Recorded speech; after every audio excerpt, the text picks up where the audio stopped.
All right. Good morning. Good morning. Good morning. Good morning. Good morning.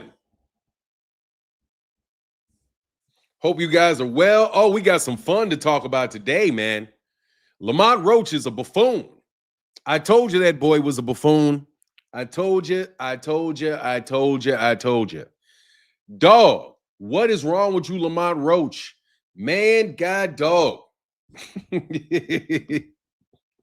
Man, him and his daddy got to stop, bro. Y'all got to stop and shut up, man. You're not going to get that fight. Just shut up. And then ain't nobody else going to want to fight you. So just shut up.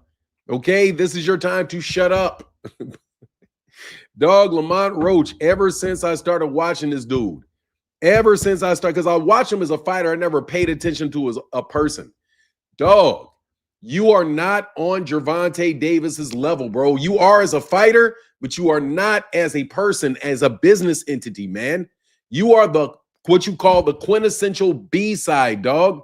You're not like a co-A. It's not 1A, 1A. It's not like no, like Terrence and Errol is like Errol is A and Bud is, really kind of A1. You know what I mean? He's like a little bit below him, but the fight, everybody wants to see the fight because of who Terrence Crawford is. Bro, you're not Terrence Crawford. Okay? Floyd Mayweather, Manny Pacquiao. Bro, you're not Manny Pacquiao. All right? Dog, Gervonta Davis, Ryan Garcia. You're not Ryan Garcia, dog. You know who you are? You are Oscar De La Hoya versus Ike Quartey. That's who you are, bro. You're Ike Quartey. Ike Quartey is a very, very solid fighter, bro. Ike Quartey was a great fighter. But Ike Quartey got to shut up or Ike Quartey ain't going to get the fights that Ike Quartey got. Okay? Please. Lamont Roach, know your place, bro. At least when you're talking about trying to get this fight over the line because you need this fight, man. Gervonta doesn't need the Lamont Roach fight. You need the Gervonta fight, bro. So you got to at least act like you're the one that needs it because that's the truth. You are the one that needs the fight more than Gervonta. After Gervonta gets done with Jake Paul, Gervonta Davis can retire, Lamont. Gervonta Davis can retire. He can be gone. He can do whatever he wants to do because he's already got his money in the bank, bro. You have not crossed that finish line, man. I could not believe reading what this dude was saying. Talking about Gervonta has to pay you anyway. Bro, even if Gervonta pays you something, it's not going to be anywhere near what you would have got if he fought you. And if he pays you, it's not the same thing as you fighting him and beating him and then coming off of a win against Gervonta Davis. Bro, you're coming off of a draw. You didn't get the job done, Lamont. You got to accept that you did not get the job done. Stop acting like you got the job done. You didn't get the job done. You got a draw. Gervonta still got the belt. You send a note trying to get the man's shit overturned. What's wrong with you, man? Lamont, fucking stop, bro. Fucking stop. Get the fuck off Twitch, bro. You're a boxer. I'm telling you, I'm neutral. I was neutral on Lamont. I know that Lamont got the right to be upset about the fact that he thinks he won a fight. And I know Lamont got the right to talk shit to whoever he wants to talk shit to as a man. I talk shit to all kind of people all the time. But guess who I don't talk shit to? I don't talk shit to policemen. I don't. Because that shit can turn south. I may talk shit to somebody I don't know, like blah, blah, blah, blah, blah, blah. But if you sitting there fucking around with a police officer and you talk shit, that shit can go real wrong. Right? So that's just an example of knowing your situation, having situational awareness. Bro, you're popping off at the lip about Gervonta Davis damn near every fucking day. He's sick of you, bro. He's going to be like, look, I'm going to let this dude just go away. I don't have to fight you. Everybody in boxing's already get mad at me for everybody I fight anyway. So, and I'm still going to sell my tickets even though I don't fight you. So beat it, bro. Go fight TFE. Go see if anybody else wants to give you that shot. Dude, you're going to be fighting Carmel Moten, bro. This dude is so wild that he's fucking acting like he's too big for Carmel Moten. I'm a champ. Dude, whoop him then. Anyway, let me say what's up to everybody, man, before I go. I'm telling you, man, Lamont Roach is fucking up big time. Lamont Roach, you fucking up big time, bro. You don't even understand it, dog. Gervonta has the room to talk like that. He has the room to talk like that, dude. He's the Michael Jordan on the team, bro. You're Randy fucking Brown. You're Randy Brown looking for a starting spot, bro. Stop. Nobody knows. Nobody gives a fuck who you are, bro. Not like that anyway. Man, the pride comes before the fall, dog. Shut the fuck up and get your money, man. Get back in the ring. Beat Gervonta. Beat him. Don't give him a draw, because a draw is a draw, bro. Just because you fought to a draw, dude, that doesn't help you. That's just a draw. Man, you gotta let these guys that are up your backside get up out your backside, bro. These people that are egging you on, these anti-tank fans, these anti-tank people, they are not your friend, Lamont. The fans you had in DC that were rocking with you in DC, that were always rocking with you, those are your fans. But these guys coming in there trying to make you feel better because saying, oh, you really won the fight and gassing you up, bro, all they're doing is gassing you up. You're the fucking Joe Frazier to Muhammad Ali. As soon as Muhammad Ali was done with Joe Frazier, all those people that liked Joe Frazier was done with Joe Frazier, because they were only with Joe Frazier because Joe Frazier was positioned opposite of Muhammad Ali. I'm telling you, man, you guys need to shut up. And that's before I get into the message. When we get into the conversation today, I just wanted everybody to know my number one statement to Lamont Roach is, man, shut up. It doesn't even matter if you're right. Even if you're right, shut up. Especially if you're right, shut up. No reason for you to antagonize this dude to the point where he ain't going to give you no money. Because guess what? That you're not going to get no more money. Because that dude just said, just like I can feed you, I can snatch it too. And dog, just because you got a mandatory, the WBA ordered that fight, doesn't mean the WBA is going to strip Gervonta if he doesn't fight you. Because guess what? Gervonta Davis doesn't even need the WBA belt, bro. He doesn't even need the belt. He can go up and fight. He doesn't even have to go up and fight. He can fuck around and do something and fight somebody for an IBF belt. If he wants the belt. What are you going to do with that belt? And you better believe these dudes ain't looking to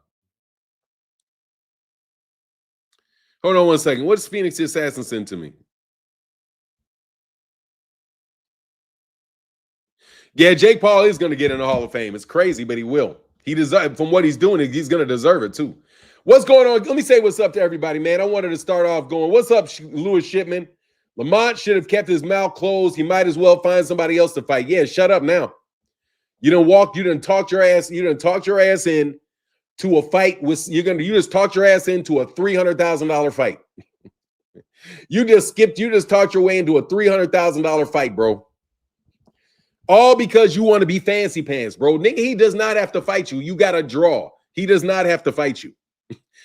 People want him to get back and have a conclusion to it, bro. But dog, I just can't believe you, man. I'm so disappointed in Lamont Roach. What's up, Coach Chris? Gabe Toss, Denali Smith in the building. What's up, Kentrell LeGroux? What's happening? Lewis Shipman, I said, what's up to you? Barbara D. Nuke the Duke in the building. What's going on? Andy Gill, what's happening? I'm going to put the link in the chat in case y'all want to chop it up. Look, today I will be a little bit more lenient on who I'm going to let up and talk, but on the real, for real, please do not be a bot. I don't know if I can avoid bots or not avoid bots, but please be an honest camper if you can. What's up, Virgil Wembley? I think I said, what's up, Andy Gill? Blaze Boxing, what's good with you, man? Omega Red in the building, what's going on? Terrell W, what's up? Rampage. Thank you, Lee Vincent. I appreciate you, bro. Big Cab in the building, what up? The London Underground. First to let a rhythm flow. Gotta love that picture. Martin, what documentary is next? We're working on a couple things. I'm working on something about Lil Nas X and Raja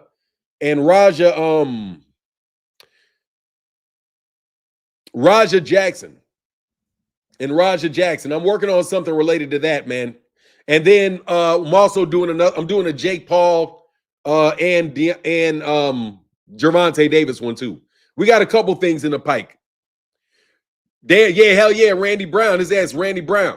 What's going on, man? Back down. I'm gonna go down to the end, man. Shout out Von Wise in the building. What's going on, man? Okay, I got control. Yes, sir. Say less. Yes, sir. So yeah, those are the things that I'm working on as far as MH Blackwell. I'm trying to do something on not Lil Nas X and Raja Jackson. Well, look, man, for me, it's kind of like this is a good date. Look, David Tassane.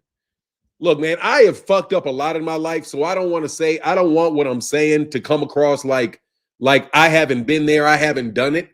I have been there, I have done it. I have like what Lamont Roach is doing, like that dumb shit he did, because that's what he's doing. What he's doing is dumb. What he's doing is very dumb. It's different. It's dumb. It's a different type of dumb than Lil Nas X, and it's a different type of dumb. It's a different type of dumb than Raja Jackson. But still, in my opinion, it all comes from not thinking through what you're doing. Lil Nas X is trying to be creative. He's always trying to do, bro, your creativity at a certain point in time, it runs out. Okay?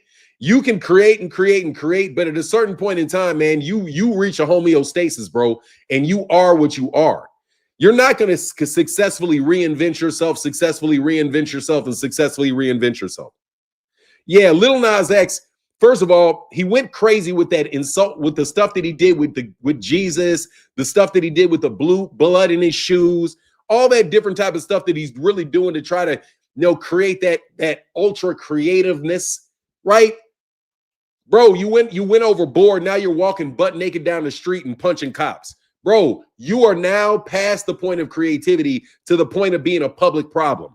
Okay? You cannot walk around butt naked and punch in public. Okay? That's just the law. Once you start walking around butt naked, bro, you know you got something going on. Okay? You're off the creative path, bro. Settle down, go to church. Okay? What Lil Nas X needs is church for real. Okay? He needs like a Catholic school priest, some shit like that. But maybe that's his problem. Playing with spirits, good or bad, they gonna show you. Yeah. You don't play around, bro, with the spirits, dog. You can't play around, they'll torture you. Anyway, so with Lil Nas X, he's going too far. You know what I mean? He had success, now he's going too far. Raja Jackson, in my personal opinion, just let his ego get the best of him. Like, the dude hit him upside the head with that bottle, and that dude looked at that wrestler like, I will beat the shit out you, bro. I'm not playing, I'll beat the shit out you. So the dude played him for a little boy, disrespected him. So this dude stormed in that mug and damn near killed that guy. Why? Because his ego got touched, right? His ego got touched. So what I'm saying, he said, Lil Nas X, look at it and shoot him for real. Like, look, that's why I'm saying, like I said, Gervonta Davis crashed out on Lamont Roach, but for real, Lamont turned around and crashed out on Gervonta. Bro, you're not childhood friends with this kid no more, Lamont. This is the biggest name in boxing, bro. This guy is where you want to get. You got to do what you got to do to get back in the ring with that guy, man. There's no more Gervonta Davises, bro. No, Fanon, the wrestler already APL. What do you mean he already APL? I don't know. What do you mean APL? David is saying, what is APL? No, Fanon, the wrestler already APL. What is that? David is saying, I don't know what APL is. I don't know what that is. I don't know what APL is. Yeah, even no, Fanon, that wrestler already apologized to Raja on camera. Dog, it doesn't matter. That wrestler can apologize to him on camera. It doesn't matter. Raja's not going to get off what he did. It doesn't matter if the guy apologized to him. It doesn't matter. Yeah, the guy fucked with him in the beginning, so Raja snapped on his ass. I got that. He apologized 3 hours before. It still doesn't matter. The dude got embarrassed on camera. He wanted to get his lick back. Whatever the case is, Kamal said, Lamont apparently Haneying Tank a damn shame. It's a damn shame for Tank. I mean, it's a damn shame for Lamont. Bro, Lamont, be on the good squad, bro. Don't be a dickhead, man. Don't be a dickhead just to be a dickhead, dog. You know what I mean? Don't be a jealous dickhead, bro. You did not win that fight, bro. You got to draw on that fight. I thought you lost the fight, Lamont, to tell you the truth. And if Gervonta hadn't got hit in a braid in his eye, you would have lost the fight. So Lamont, bro, just sit down, shut up, bro. Argue with some other people, man. But leave that guy alone. Try to fucking hook up with the dude so we can get the fight, man. You know what I mean? All this stupid shit is just stupid shit. The wrestler assaulted Raja first. They didn't even inform Raja it would be work. The event manager told Raja to give the wrestler a receipt. Look, it doesn't matter. It doesn't matter when you do that. The guy was unconscious and he continued to hit him and hit him and hit him and hit him and hit him. And he was on the ground unconscious. And then Raja Jackson tried to jump on him again and hit him and hit him and hit him. It does not matter what happened before Raja slammed him, knocked him unconscious. It's the fact that Raja kept hitting him after he was unconscious. That's the problem. The problem is not what caused it. The problem is the fact that Raja went overboard, and he went overboard to a point where that man could have died, which makes people think that this guy is not safe to be in society. When you are beating somebody up, bro, you have to know when to stop. I have been in a lot of fights, bro. You fight till the guy submits. When the guy is done, you get up and you walk off. You don't keep hitting him, hitting him, hitting him. That is something going wrong with Raja up here. No, bro. When you choking somebody out and they're not moving anymore, you got to let them go so they don't die. Okay, there's nothing that guy did to Raja that justified Raja continuing to hit him when he was already unconscious. That man is unconscious and you're still hitting him. No, that was enough. The slam was enough. That was too much. I heard Raja's chat also egged him on. Not a good combo when his ego got hurt. Yeah, but that's something you got to leave. Like that's a situation where you got to leave the room. Yes, I am. I am seriously telling Lamont to shut up because he wants his rematch. Absolutely. Like Wilder did Fury and you supported that. Fury, look, dumbass. I don't mean to do this to you, but I'm going to call you a dumbass. Number one, Deontay Wilder had a rematch clause with Tyson Fury. He had a rematch clause. Lamont Roach does not have a rematch clause. So what are you talking about? Those situations are not the same, stupid. Those are not the same. And guess what? Also, Lamont Roach is not Deontay Wilder, stupid ass. Deontay Wilder is a huge fight for Tyson Fury. They made a ton of money off that. They were both together. But the fact of the matter is, Deontay Wilder had a rematch clause. A rematch clause. So he exercised his rematch clause, and the court forced Tyson Fury to give him the rematch. The court did. Why are you guys that's why I don't like you bots. Deontay Wilder and Tyson Fury had a rematch clause. In exchange for fighting Tyson Fury, Deontay Wilder got a rematch clause. Since he had a rematch clause, Tyson Fury had to fight him because he had to honor the rematch clause. But guess what? Lamont Roach doesn't have a rematch clause. If Lamont Roach had beaten Gervonta Davis and then Lamont tried to fight somebody else, then we would have the same situation because Gervonta has the rematch clause. Do you get it? I am very serious. My question is, are you serious? Do you say these things with knowledge and understanding of the situation, or do you just try to compare two different things?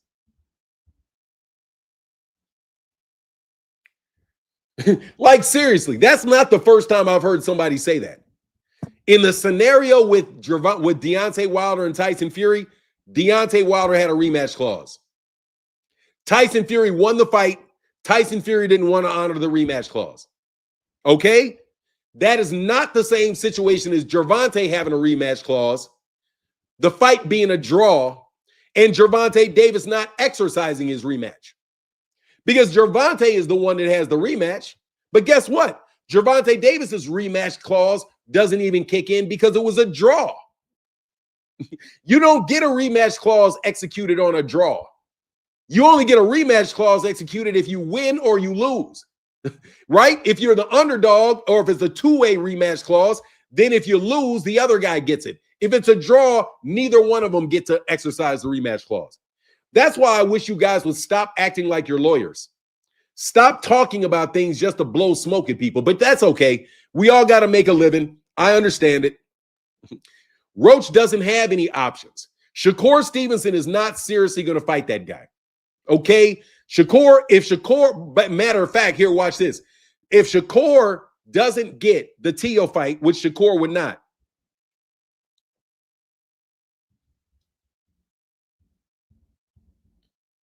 that's what I thought. Fuck out of here, Sports Prediction. You're nothing but a fucking channel trying to drop videos. Fuck out of my life, nigga. Banned.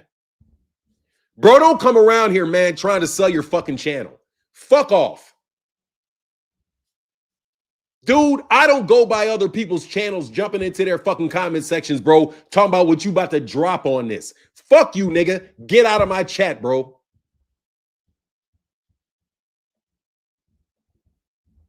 I can't stand that, bro. Dog, why don't you go somewhere and grow your own channel, bro, and stop trying to poach off me, man. Go grow your own channel, bro. Go do some fucking videos. Go develop a relationship with somebody that can get you some whatever, bro. But don't come around here, bro. Talking about, oh, man, I can't. He finna drop on this. Don't nobody give a fuck about what you dropping, nigga. Don't nobody give a fuck about what you dropping. But don't come over here trying to start no arguments with me to try to big up your fucking channel. And then you come right behind and say, oh, this nigga finna drop on this. Don't nobody give a fuck what you dropping on. Seriously, bro, don't come over here with that shit, man. Be an honest camper, bro. Cornelius Burnett said Roach can fight Mr. Russell or Lil Big Brother. Nah, he can't fight Lil Big Brother because he's not at 140. He can get that Gary Russell Jr. work, though. Lamont Roach can get that Gary Russell Jr. work. I don't think he should fight. I want him to see Gary Russell fight Gary, but I don't think if it's him, he ain't going to fight Gary. He thinks he's a star. So he's too big for Gary Russell Jr., bro. Lamont Roach is a star. He got a draw with Gervonta. He's too big for Gary Russell Jr. I mean, come on. He's only from DC. Gary Russell's only a bigger name in Lamont Roach's own hometown than he is, but that's okay. Lamont Roach is too big. He's too big time. Lamont Roach is too big time for Gary Russell Jr., man. He's about to go get Canelo next. He need to go defend his belt against his Mando. They said Gary Russell Jr. name hold more weight in the DMV. Man, Gary Russell Jr.'s name holds more weight in boxing. I don't understand why you won't just go fight that guy, man. Gary, and then you'll set yourself up for the Gervonta rematch because you'll have something to do instead of talking shit about the man while he's trying to make some money. Bro, I'm not taking no deep breaths. Beat it, dog. You guys get out of here, man. No, for real. I'm not going to take any deep breaths. I'm not going to do any of that. You guys should just go away. Leave me alone. You're not wanted, okay? Don't come over here trying to poach viewers. Don't come over here trying to poach subscribers. That's all you're doing. You're not trying to come here and talk boxing to me or add any value to the channel, bro. All you're trying to do is poach conversations and direct them towards you because you want to be some media guy. And people come here all the time and they get put on. I'm not putting you guys on anymore. You guys got to go do your own fucking work, bro. You got to go do your own work, bro. Just go somewhere else, dog. You're not getting put on. You're not going to debate with me, argue with me, and get put on. I'm not doing that anymore. No, thank you, bro. Because you guys disappoint me every time I do it.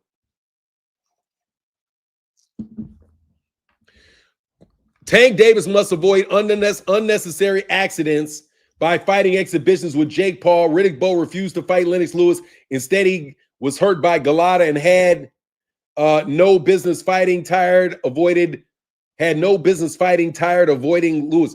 Bro, what are you talking about? That shit is a bunch of mumble. He doesn't have to avoid any unnecessary accidents by fighting Jake Paul. What are you fucking talking about? Jake Paul is the one he's getting all the money for. You guys just be talking, bro. Gervonta Davis is going to get more money against Jake Paul. He would have to avoid the accident with Lamont Roach in order to get the Jake Paul money. You got that backwards. He's not trying to avoid an accident with Jake Paul so he can fight Lamont Roach. He wants to avoid. Damn it. Hold on 1 second.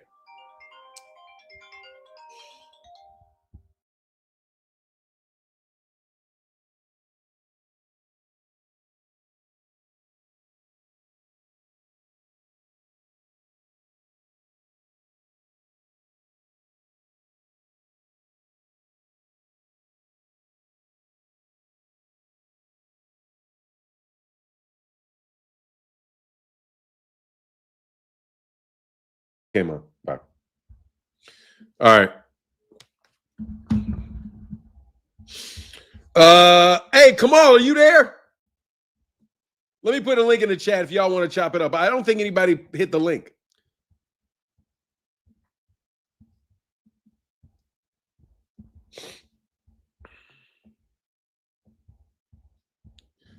Fanon, remember fans value legacy accolades over dudes fighting for big bag. That's what old boy was saying. Hunter Young. No, I understand. Some value. I know. Remember, some fans value legacy accolades over dudes fighting for a big bag.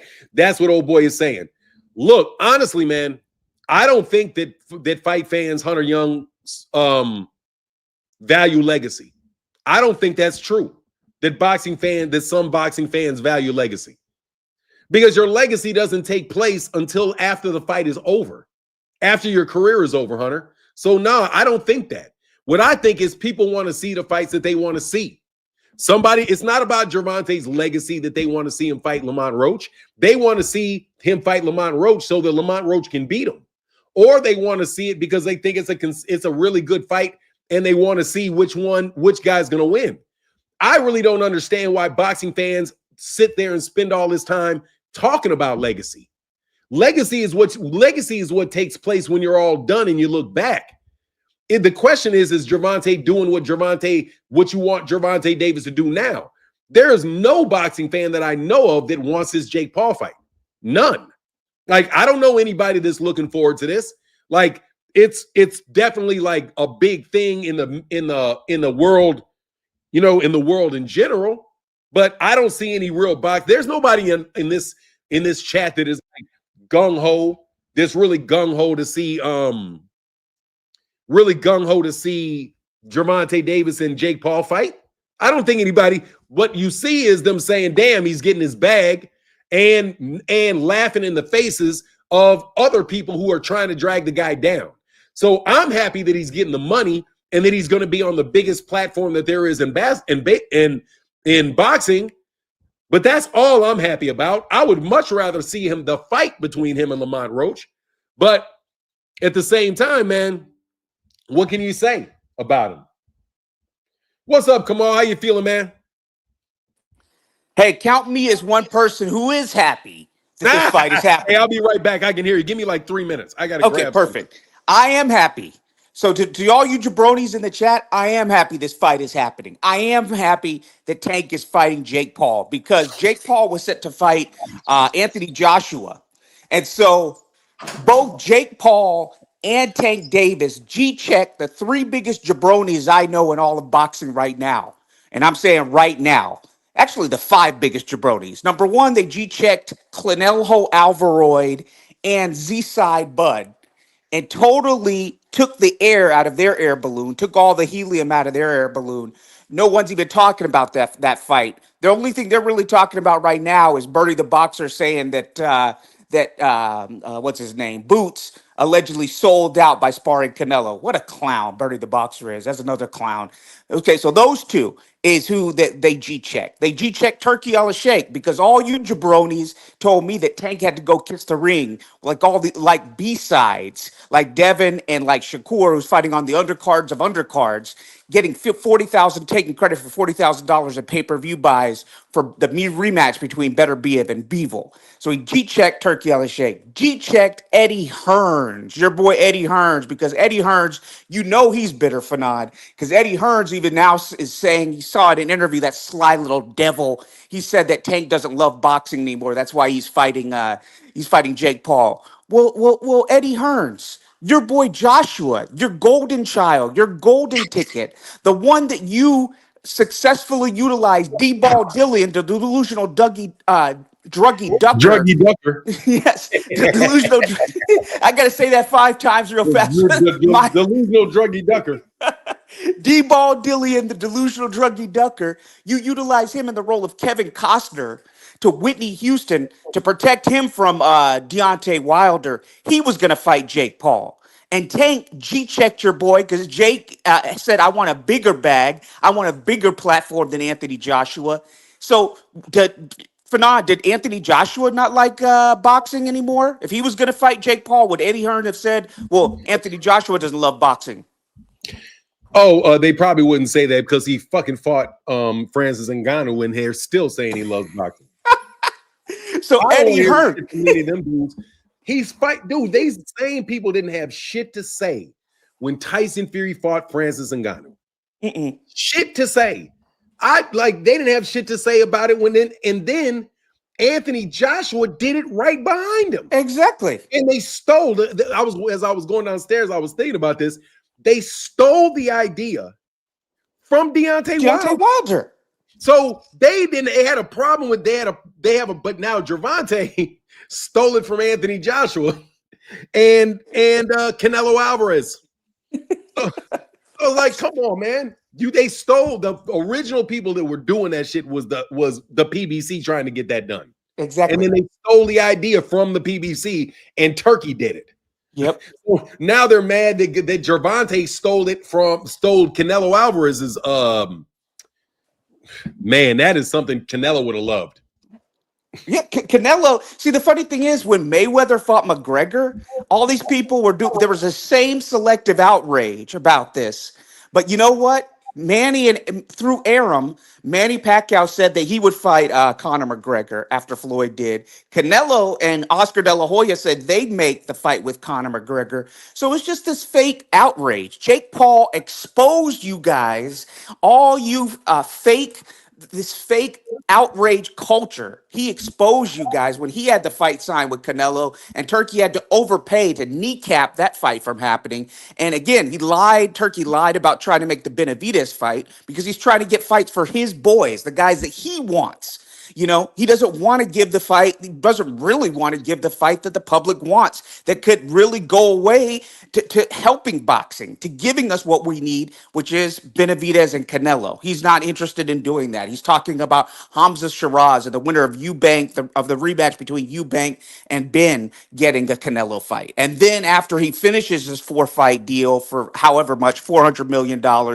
then maybe we could look at getting the Benavidez fight. So he's proven to be a liar. He's proven to be a con artist. So to me, I'm happy about this. You know, another reason I'm happy about this, Fanon, is my girl Shadeja Green will get another big platform to demonstrate and capitalize off of her win over crying Savannah Marshall. You want to talk about a whiner and a crier? In addition to Lamont Roach, Savannah Marshall showed no dignity, no self-respect, did not take the loss in the ring like a champ and say, you know, I wilted like a rose under your pressure late in the fight. I lost the fight. Then she started making excuses. I lost all respect for Savannah Marshall. So she's going to most likely be on the undercard of that fight. I imagine Alicia, the beautiful Alicia Bumgarner, will probably be on the undercard of that fight. I imagine Holly Holm will probably be on the undercard of that fight.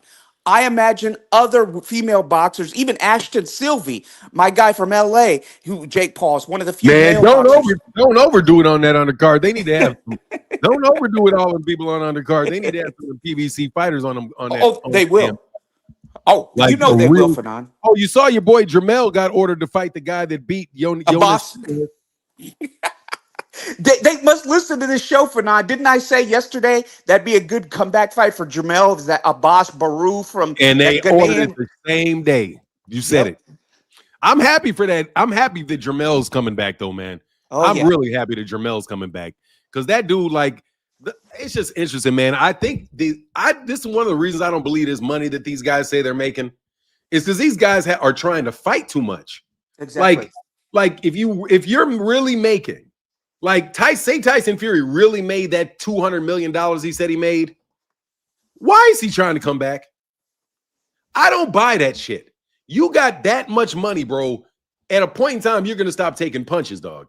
Unless you know what I mean. Like, Well, unless Tyson, knowing Fury, he's probably trying to sniff the cocaine, sniffing it all away in cocaine and spending it on, what did he say, $2 whores? What did he say he was doing after that fight with Wilder? He was going to spend it all on cocaine and $2 whores in Times Square, some bullshit. So who knows what Tyson Fury? There ain't no $2 whores in Times Square. I doubt that. He's doing 1960s prices or some shit. Them hoes costing a couple G's right about now.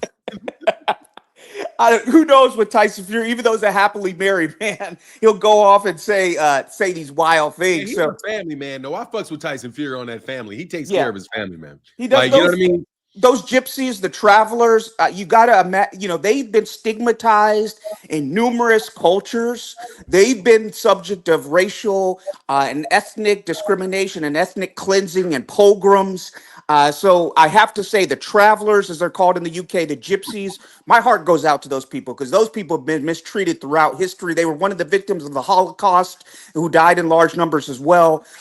Continuously mistreated people throughout human history ever since. Originally, they originated in India, moving from India and then migrated to Europe and stuff like that. So those people have been mistreated in numerous countries, Fanon. So yeah, you're right. They're very family oriented, but they are very abused people wherever they're at. So yeah, I do fuck with him on that. But again, I used to tell my mama, I said, Mama, I think you a gypsy.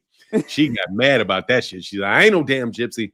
Yeah, because they get the reputation for being shysters and underhanded pickpockets and all kind of other shit. Because they in the street. So the gypsies will get down now.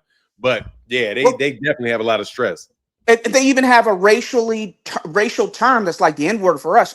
I learned this a little while ago. For now, you can't use that word GYPED, the verb that they utilize. It's a derogatory term, same as calling us the N-word.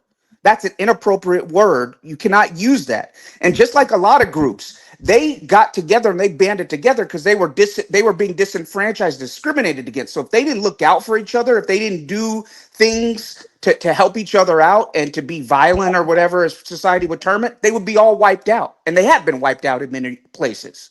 So I'll let you get to the super chats. Yeah, I love the fight. Oh, let me see. Did I get 3? Oh, there's 3. Thank you. Kamal, big time supporter of the channel. Floyd said he put up his money for Kamel or Gary Russell Jr. for sure. Ox Steel says, I'm sorry, Ox Steel. I love the fight. I'm proud. Tank Davis has enough wisdom to put himself first. Roach doesn't deserve a rematch. His rat mouth and actions killed the value. I can't argue with you, Ox Steel, because I'm telling you, that's not what the fuck you do if you want to do business with somebody. Like, you're doing business with somebody. Like, if you're not fighting in the backyard, all right? I know we like to compare things to, like, you being in the front, you being in the schoolyard and them ducking you in the schoolyard. But, dog, in actuality, you're not in the schoolyard. You're doing a business deal. And if you are tearing down the value of your opponent excessively, dog, these people can say fuck you and move on because they don't want to do business with you. No, the fans can't force somebody to want to do business with you. You know what I mean? People warned like Terrence. I don't even think Terrence Crawford is getting anywhere near the money that he's saying. If Terrence Crawford loses this fight and he's not getting the money he said he's getting, bro, that dude is done with. Done with. Because he got nowhere else to go. And he really doesn't even have a fan. He doesn't have a fan base for the years and years and years of stupid shit that he said and stupid shit that he's done. So Terrence killed his black fan base. There is no building back up Terrence Crawford's black fan base. He killed it years ago. Lamont Roach, you're doing the same fucking thing, bro. You got to understand that, like, say Muhammad Ali, right? People get on Muhammad Ali for having called Joe Frazier a Tom, right? However, here's the thing. If you look at it from Muhammad Ali's point of view, Muhammad Ali is probably the most pro-black boxer that there's ever fucking been in the history of boxing, easy. Nobody has been as pro-black as Muhammad Ali was. in the 1960s? Nobody. From rocking with Malcolm X to dissing Martin Luther King to riding with Elijah Muhammad, bro, that dude was in the core of black empowerment. And he got a little nigga from Philadelphia talking shit about him all the damn time. Now, that's a fight that's going to happen, but don't get it twisted. That's why Ali thinks he's a Tom, because he's representing the struggle of black people and sacrificing for the struggle of black people, set out 3 years of his life not to go to war, did real things in the black community. And this guy is working with white people to tear him down. What is Ali going to think about him? He's going to think, oh, you just siding with the white man, because the white man is against Ali. The white man is against Ali big time. But so Joe is anti-Ali. And then what? All of the racist white people got behind Joe Frazier. That doesn't make Joe Frazier a big star. That just means he's got a lot of that's a big fight because of Ali and the dislike of Ali by white people. So Lamont, you're in the same situation. You are not Tank. Tank has an established black fan base. That's the only fan base, Lamont Roach, that is going to support you in the long haul. They're not going to support your ass if you don't fight Gervonta. They're going to have you off fighting somebody else and hope to get you beat. That way they can say, oh, my guy beat Lamont and Lamont drew with Gervonta, so my guy is now better than Gervonta. And that's what they're going to do to you. They're going to use you as a stepping stone, all because you run your fucking mouth. And I'm telling you, stop running your mouth, not because you don't have the right to run your mouth, not because you don't have the right to think the things that you think, but because it is monumentally stupid for you to be saying it. Just like it was stupid for Devin. Devin has no, I see you, Ox Steel. Devin has no fucking fan. He did all that attacking of Gervonta Davis. He has no fucking fan base. None. Shakur Stevenson has minimal fucking fan base. And he's his fan, and he doesn't attack Gervonta like Devin did. But look what happened to fucking Devin. Devin didn't have no $50 million fight with fucking Ryan Garcia. That nigga had to sue because he didn't even get paid. Man, come on, bro. He's probably living off his dad. He's probably living off his daddy's pimp money. These guys can't make these dudes, none of these dudes can be put in a profitable fight by Turkey Al-Sheikh. None of them. And if it is profitable, it's because they're going to pay you so little money. They're going to pay you so little money, and they're going to charge tickets that then they can make a profit. That's why Turkey Al-Sheikh wants to go with TKO and drag all your prices down. Nigga, you're going to go to TKO, Lamont. That's going to be your best option. $750,000 for a championship fight. Meanwhile, if you keep your fucking mouth shut, you may be able to get 3-4 million against Gervonta, bro. And dog, you're not going to be familiar with all these people like you were familiar with Gervonta. You know Gervonta. You know how he fights. Come on, man. You better get back in that fucking ring and shut your fucking mouth, bro. You got kids to feed. Your daddy should be telling you that. Your daddy shouldn't be talking about what Gervonta need to do. Your daddy need to be in the room with you saying, man, look, bro, you got to shut the fuck up, man. He has the fan base. You are isolating yourself from his fan base. You don't want to do that. You want to get that fight. You want to beat him. You want to get that $5 million. You want to treat him like a champ. And then when you move on, some of those fans will respect you and fight on and watch you in your next fights after you beat Gervonta. But that's not what you did. What you did was have a fucking hissy fit with a guy that don't fucking need you at all. You had a hissy fit with a guy that does not need you, and you gave him a reason to say fuck you. If he was nervous about fighting you and doubting winning you, you just gave him a reason to act on it. That's just stupid. I mean, seriously, man, to me, and I'll let y'all cook. That shit is like, you know how you see those videos of black people talking to police officers and they got an attitude with the police officer. They won't roll their window down and they say this, that, and the other thing because they're on camera. Bro, don't try that shit at home.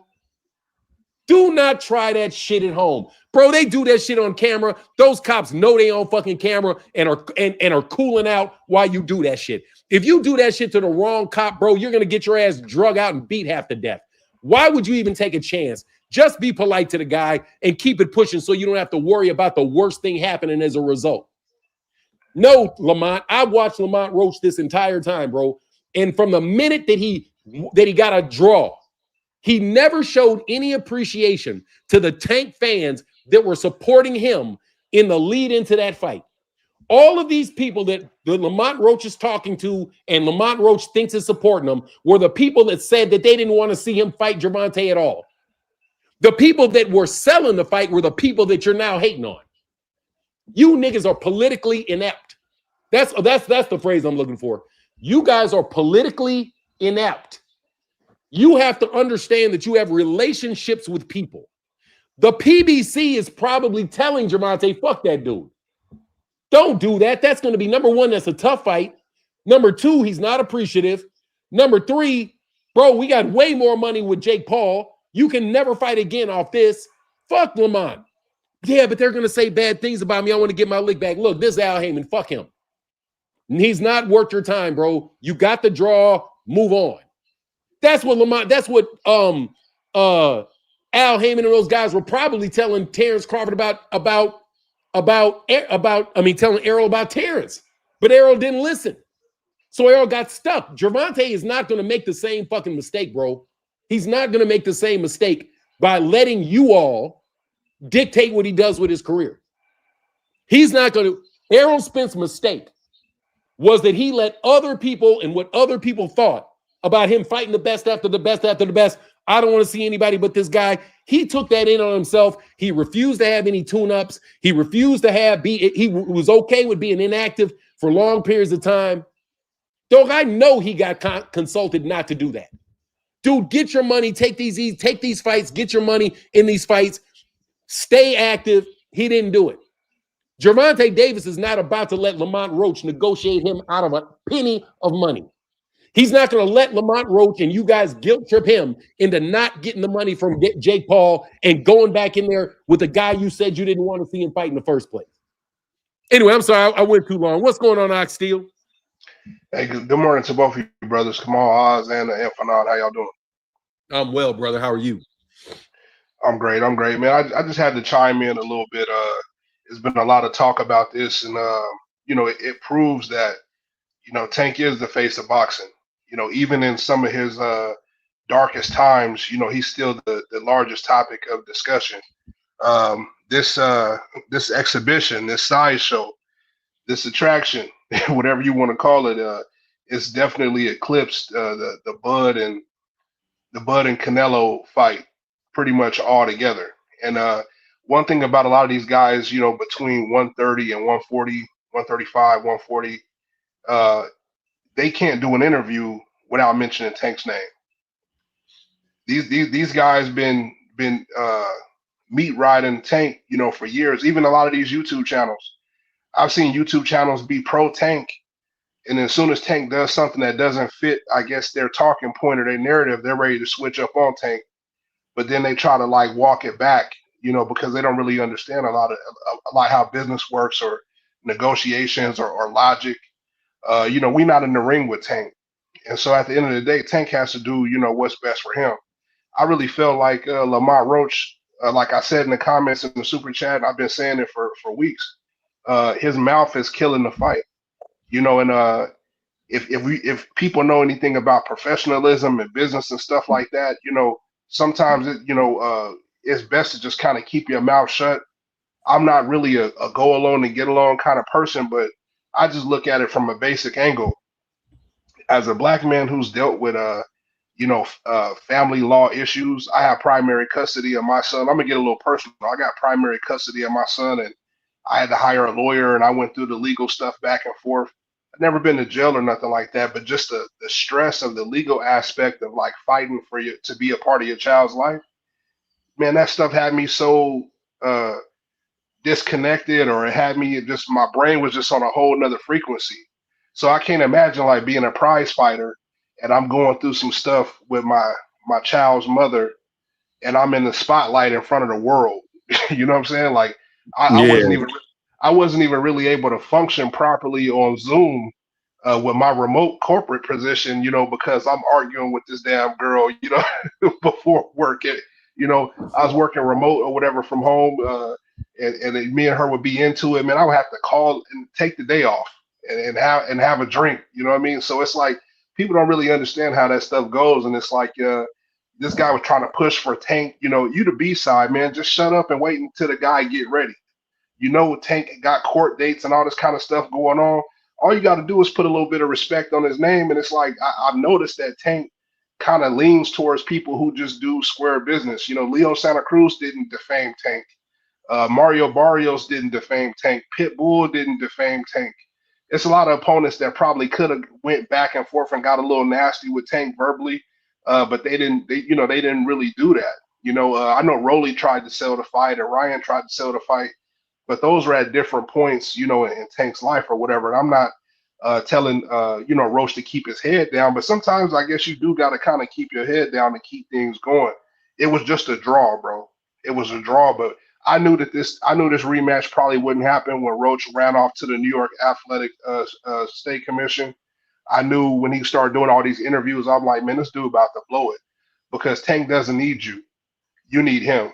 You know, all Tank is trying to do is just like, I guess, kind of chase his own greatness as far as rematching you to like settle the score or whatever the case is. But this guy could go make a bag anywhere. He could go appear on a show and make more money than he would fighting you again, when all you have to do is just kind of be understanding of his situation. He already helped you out one time. He's willing to help you out another time as far as the finances go by rematching you. You know, but instead, you know, you want to talk down on him. So if Tank is such a duck and such a coward and all these other things, why don't you go fight somebody else and go make another big fight? You know, we got a lot of other guys out there, Mason, Schofield. You know, we got other names out there, Keyshawn Davis, all these other guys. Why don't these guys get together and fight and turn themselves into a cash cow or a pay-per-view? Since it's so easy and so Tank is such a coward, why don't they're not going to do it? It's too late for them. They'll never do it. Yeah, I understand that, man. These guys really become stars, with the exception of Floyd. With the exception of Floyd, almost all these guys that were stars jumped out the fucking gate stars.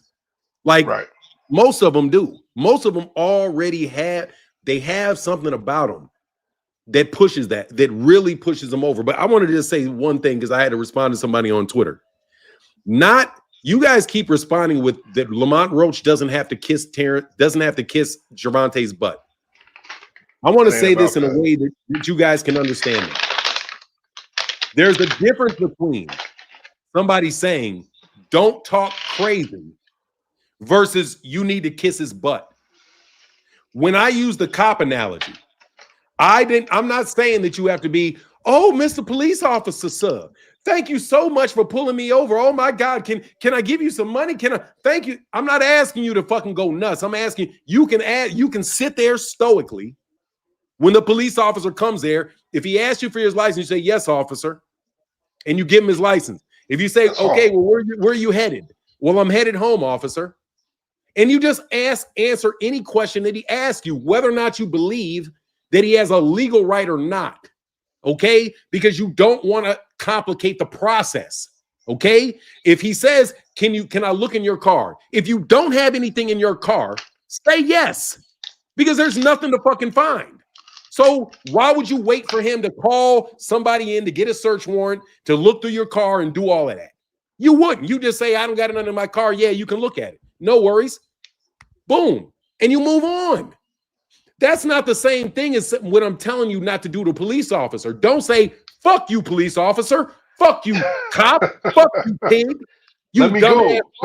Let me go. I'm not stopping here. I ain't giving you no fucking license. Fuck you and your mama. Dude, that cop is going to drag you out that fucking car and beat the shit out you. Okay? There's so many analogies. Yeah, you think being polite is ass kissing? It's not. Okay? What I'm saying is he doesn't have to. He could be like, I beat Tank. I want my rematch. Yes, I thought that won that fight. All of that. He can say that. But say the shit one time and then shut your fucking mouth. I'm not telling you to be, Tank is the greatest person ever. I love Tank so much. Tank, you really won the fight. I was so great. I'm not asking you to be Tim Bradley with Manny Pacquiao. Okay? Tim Bradley was the one sucking up to Manny Pacquiao because he beat him. Okay? I'm not asking for that. What I'm asking you is just shut your fucking mouth so that we can get the fight, because you're pissing this guy off. And I knew it, and I still knew, dude. There's all kind of reasons for Gervonta not to rematch Lamont Roach. All kind of I, reasons. I want Go to ahead. throw this in there also. I hate when stupid people try to play smart with a stupid narrative.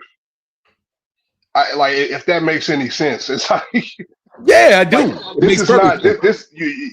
this is not the Bradley. You guys remember what happened with Bradley. You guys know when someone is kissing ass. You know, we've all most of us who've ever been through anything had to just kind of bite the bullet when it comes to certain things, and we still ended up getting our way. You know what I mean? You know, Yeah, I yeah, it's do. annoying. It's annoying that may have some distractions or whatever, but all you got to do is be prepared to fight, bro. So you worried about stuff that you don't even got to be worried about. Let him go through his legal trouble. All you got to do is stay in shape, stay motivated. You know, find some other like kind of business ventures for you to get into. Find some other things for you to stay busy. Maybe even find you a backup plan or a plan B. You know, if you want to stay busy in between while he does his thing, and give Tank something to look forward to. That's not kissing his ass. That's being proactive. You know, when it comes to chasing your bag, you don't want to kill the bag. You don't want to kill the bag. Like Tank is not afraid of you. It's clear that the guy, you know, his head was somewhere else. It wasn't his best night. The thing about boxers is, you know, you only got one night. You got to peak. You got to peak at that one night, at that one time, in that one moment, and be your very best. It's not like baseball players who get to come up to the base and try to swing and hit the ball multiple times throughout that entire game, or a basketball player get to take 100 shots, or a running back gets 25 carries. You know, it's not like that. They have one opportunity for that 45 minutes to try to be the best that they can, and you know, they both kind of fell short. They both were hesitant. I liked the fight. I felt like Tank should have pressed the gas a little bit more, but it was a chess match. I was actually happy to see somebody force Tank to think, force Tank to adjust. I was happy to see somebody that you know he didn't just completely intimidate and walk over. So I was excited about the rematch. I liked the way the fight went. Of course, I'm a Tank fan. I would have loved to see Tank sleep this dude, but I was like, okay. I almost gained you know some respect for You went away. I think you're breaking up or something. Or is yeah, that I me got though? it. It was my bad. Somebody randomly calling me about this Oh, Tank okay. shit. Can you hear me? Yeah, I can hear but you perfectly well. yeah, Sometimes my internet be fucking up, and sometimes it's me. But all but right, yeah, I'm yeah, listening. yeah. But I'll shorten it up. It's just these guys, man. It's like it's too many examples out there of what this is versus what this ain't. And you know, when people try to get cute and stuff like that, you want to sue, you want to talk crazy in these interviews. Okay, I got one better for you, man. I'm gonna go play around at an exhibition and make 5 times as much money you gonna ever make in the rest of your whole career. So how you like that? You know, Devin talked himself out the fight. I feel like Shakur talked himself out the fight. You got people falling asleep in Shakur fights. Your best friends are falling asleep in your fight. Bud was asleep at Shakur's fight. Bud told him backstage after he woke up, "Yeah, man, you ain't do enough, man. You should have did this." You know, so nobody worried about Shakur. Nobody worried about Devin. You know, I'm kind of excited about these young guys, Abdullah Mason and Schofield or whatever the case may be. But however Tank can get it, you know, I support it. The only two things I didn't like about Tank is the nail polish and the purses, you know, but I understand marketing. I understand, you know, controversy and publicity stunts or whatever the case is. So I understand that aspect. But, you know, as it pertains to boxing, I like how he's been moving. And I look at the whole picture. I don't just look at, you know, what people are talking about on YouTube. I look at it from a business aspect. I kind of factor in some of the personal life things or whatever. And I hope he tightens up his personal life situation so he can continue to thrive in the sport. You know, I had a very close friend that took it, you know, they took their life, you know, dealing with a custody battle that just got too stressful and overwhelming for him. And so Oh like wow, my heart goes out to people like Charlo, you know, Tank, some of these other guys, any other athlete that may be going through a situation, man, because that shit is fucking crazy. it's always three sides to a story. And like I said, I lost a friend because they simply just weren't aware of the legal process. Like a person can, put charges on you, but it doesn't mean that it's true. Just like what's going on with Wilder. The girl jumped out there and said all these crazy outlandish things about Wilder, and it's up to Wilder and his legal team to like disprove those things. But just because they've been put on paper doesn't mean that it's true. That's just what she may be putting out there. It's like you're innocent to proven guilty, but when the media gets a hold of you, guilty until proven innocent. So like I said, I hope he works all that stuff out. And I feel like, God ain't done with you, Roach. God ain't done with Roach yet. So you don't know what life gonna throw at you. And you're gonna remember, the grace that you didn't show people when it comes around to you. So that's all I got with it, man. Like I said, y'all stop hating, man. Let this dude get his money, man. That's all I got. All right, Big Ox, get back with you, brother. Yeah.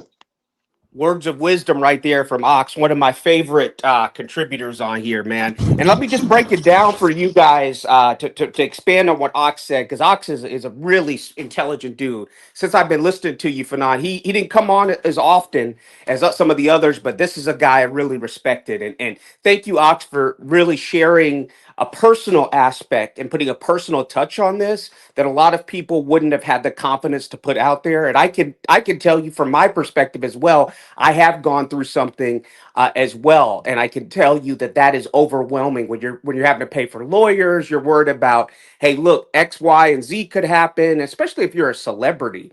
And in our society, period, whether it's a custody battle, whether it's whatever Tank is, Wilder, I don't know the Wilder news, but apparently Wilder's going through something according to Oxsteel. Yeah, I don't know if that's recent or if that was a little older, but Okay. Oh, where he was going through it. In our society, when you're a man, doesn't matter your color. If you're a man, and when I say doesn't matter your color, I'll qualify it. Okay, so don't harp on that. When you're a man and the a woman makes an accusation, it's you're guilty until proven innocent. It's not you're innocent until proven guilty. It's not Lady Justice is blind. Now, of course, the odds against you are stacked even higher if you're a black woman and the woman is, if you're a black man and the woman is of another race, especially white.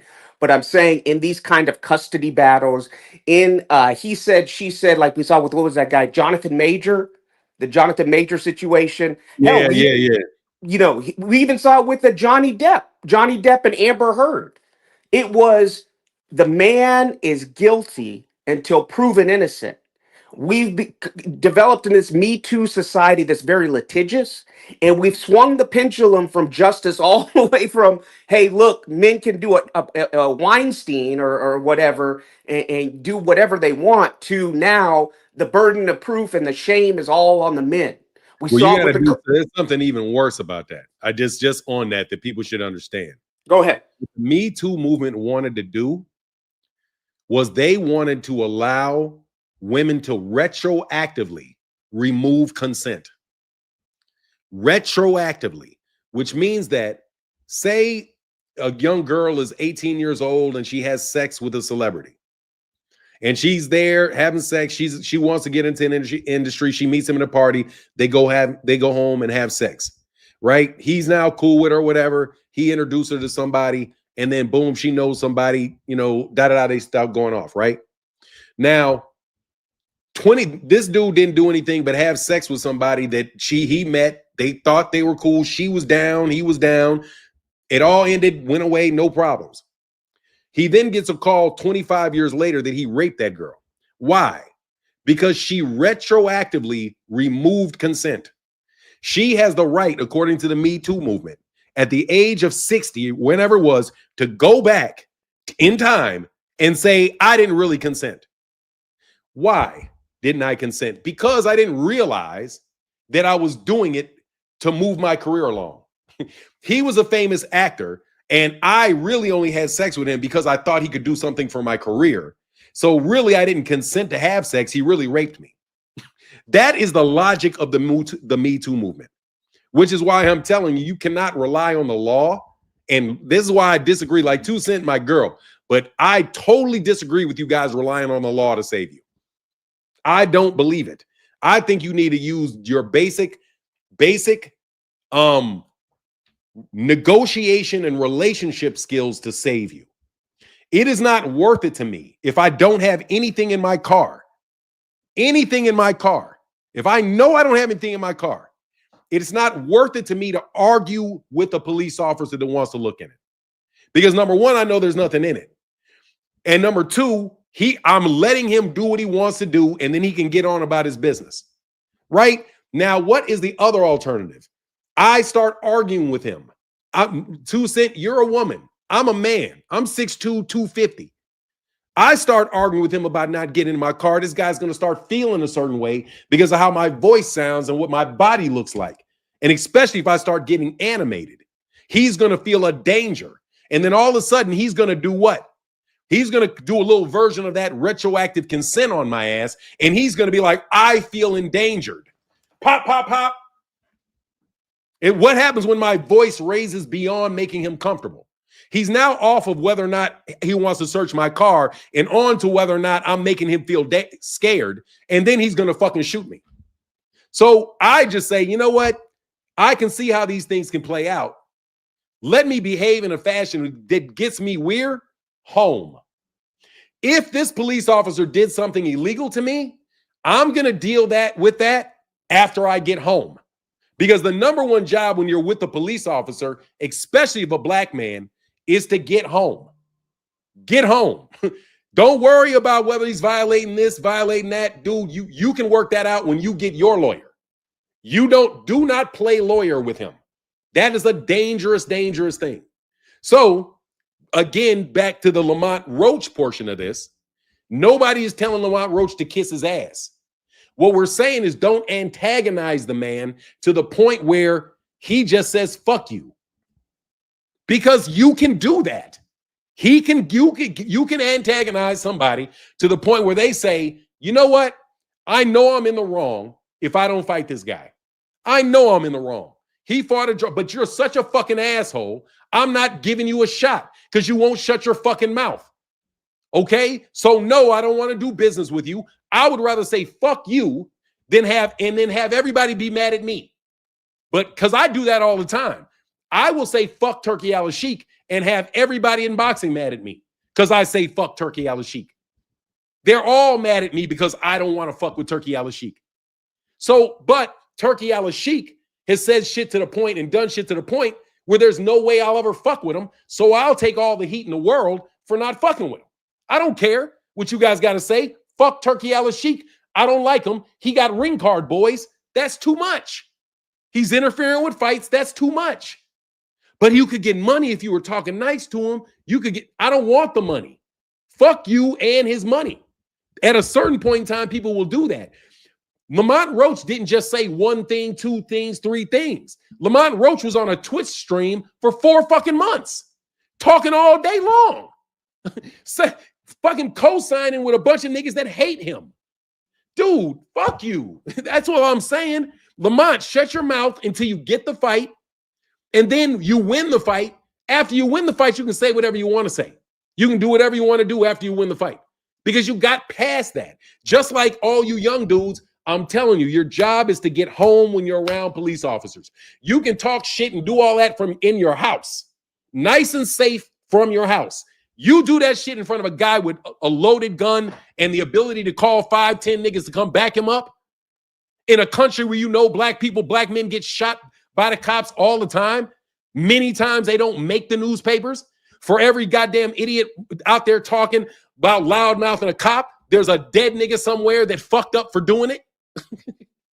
You know what I'm saying?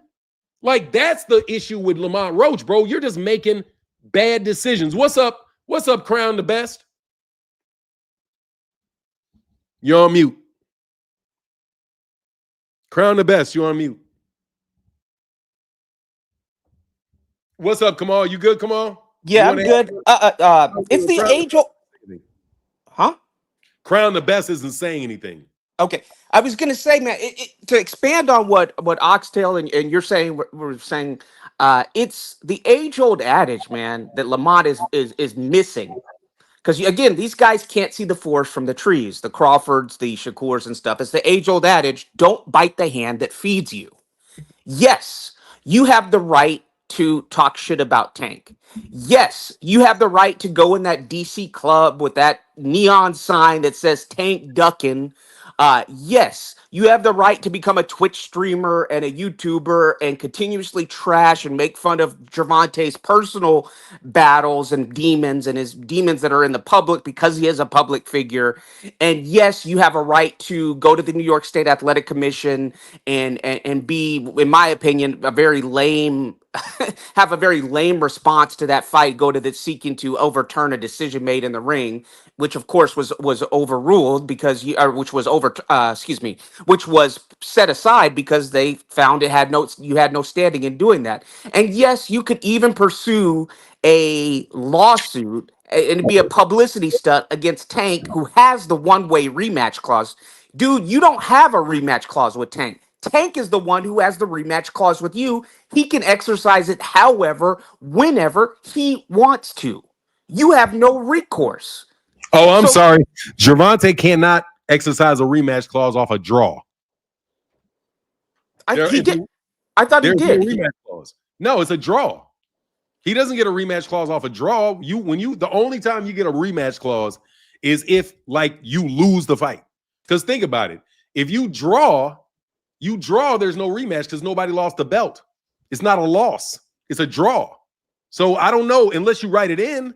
I think it's written in because I read that Gervonta activated the rematch. I think that if you're the A side, I have to go back to the Canelo. Yeah, I don't think Gervonta. I don't know. Gervonta did not activate a rematch clause because the WBA ordered the fight. That's what happened. Oh, okay. Remember, the WBA ordered the rematch, then after Gervonta took the fight with Jake Paul, the WBA said that they would review. They're going to review the situation. There's obviously no exercise of the rematch clause, you see, because the WBA had to step in. You know what I mean? But I would never see a situation where you would get a rematch where there would be a rematch on a draw, because really you should be a rematch for. And this is just a contractual issue, a negotiation agreement. You have to tell me what are you getting? What is going to what is going to make the draw what is going to make the rematch kick? You had to lose. You have to lose your belt.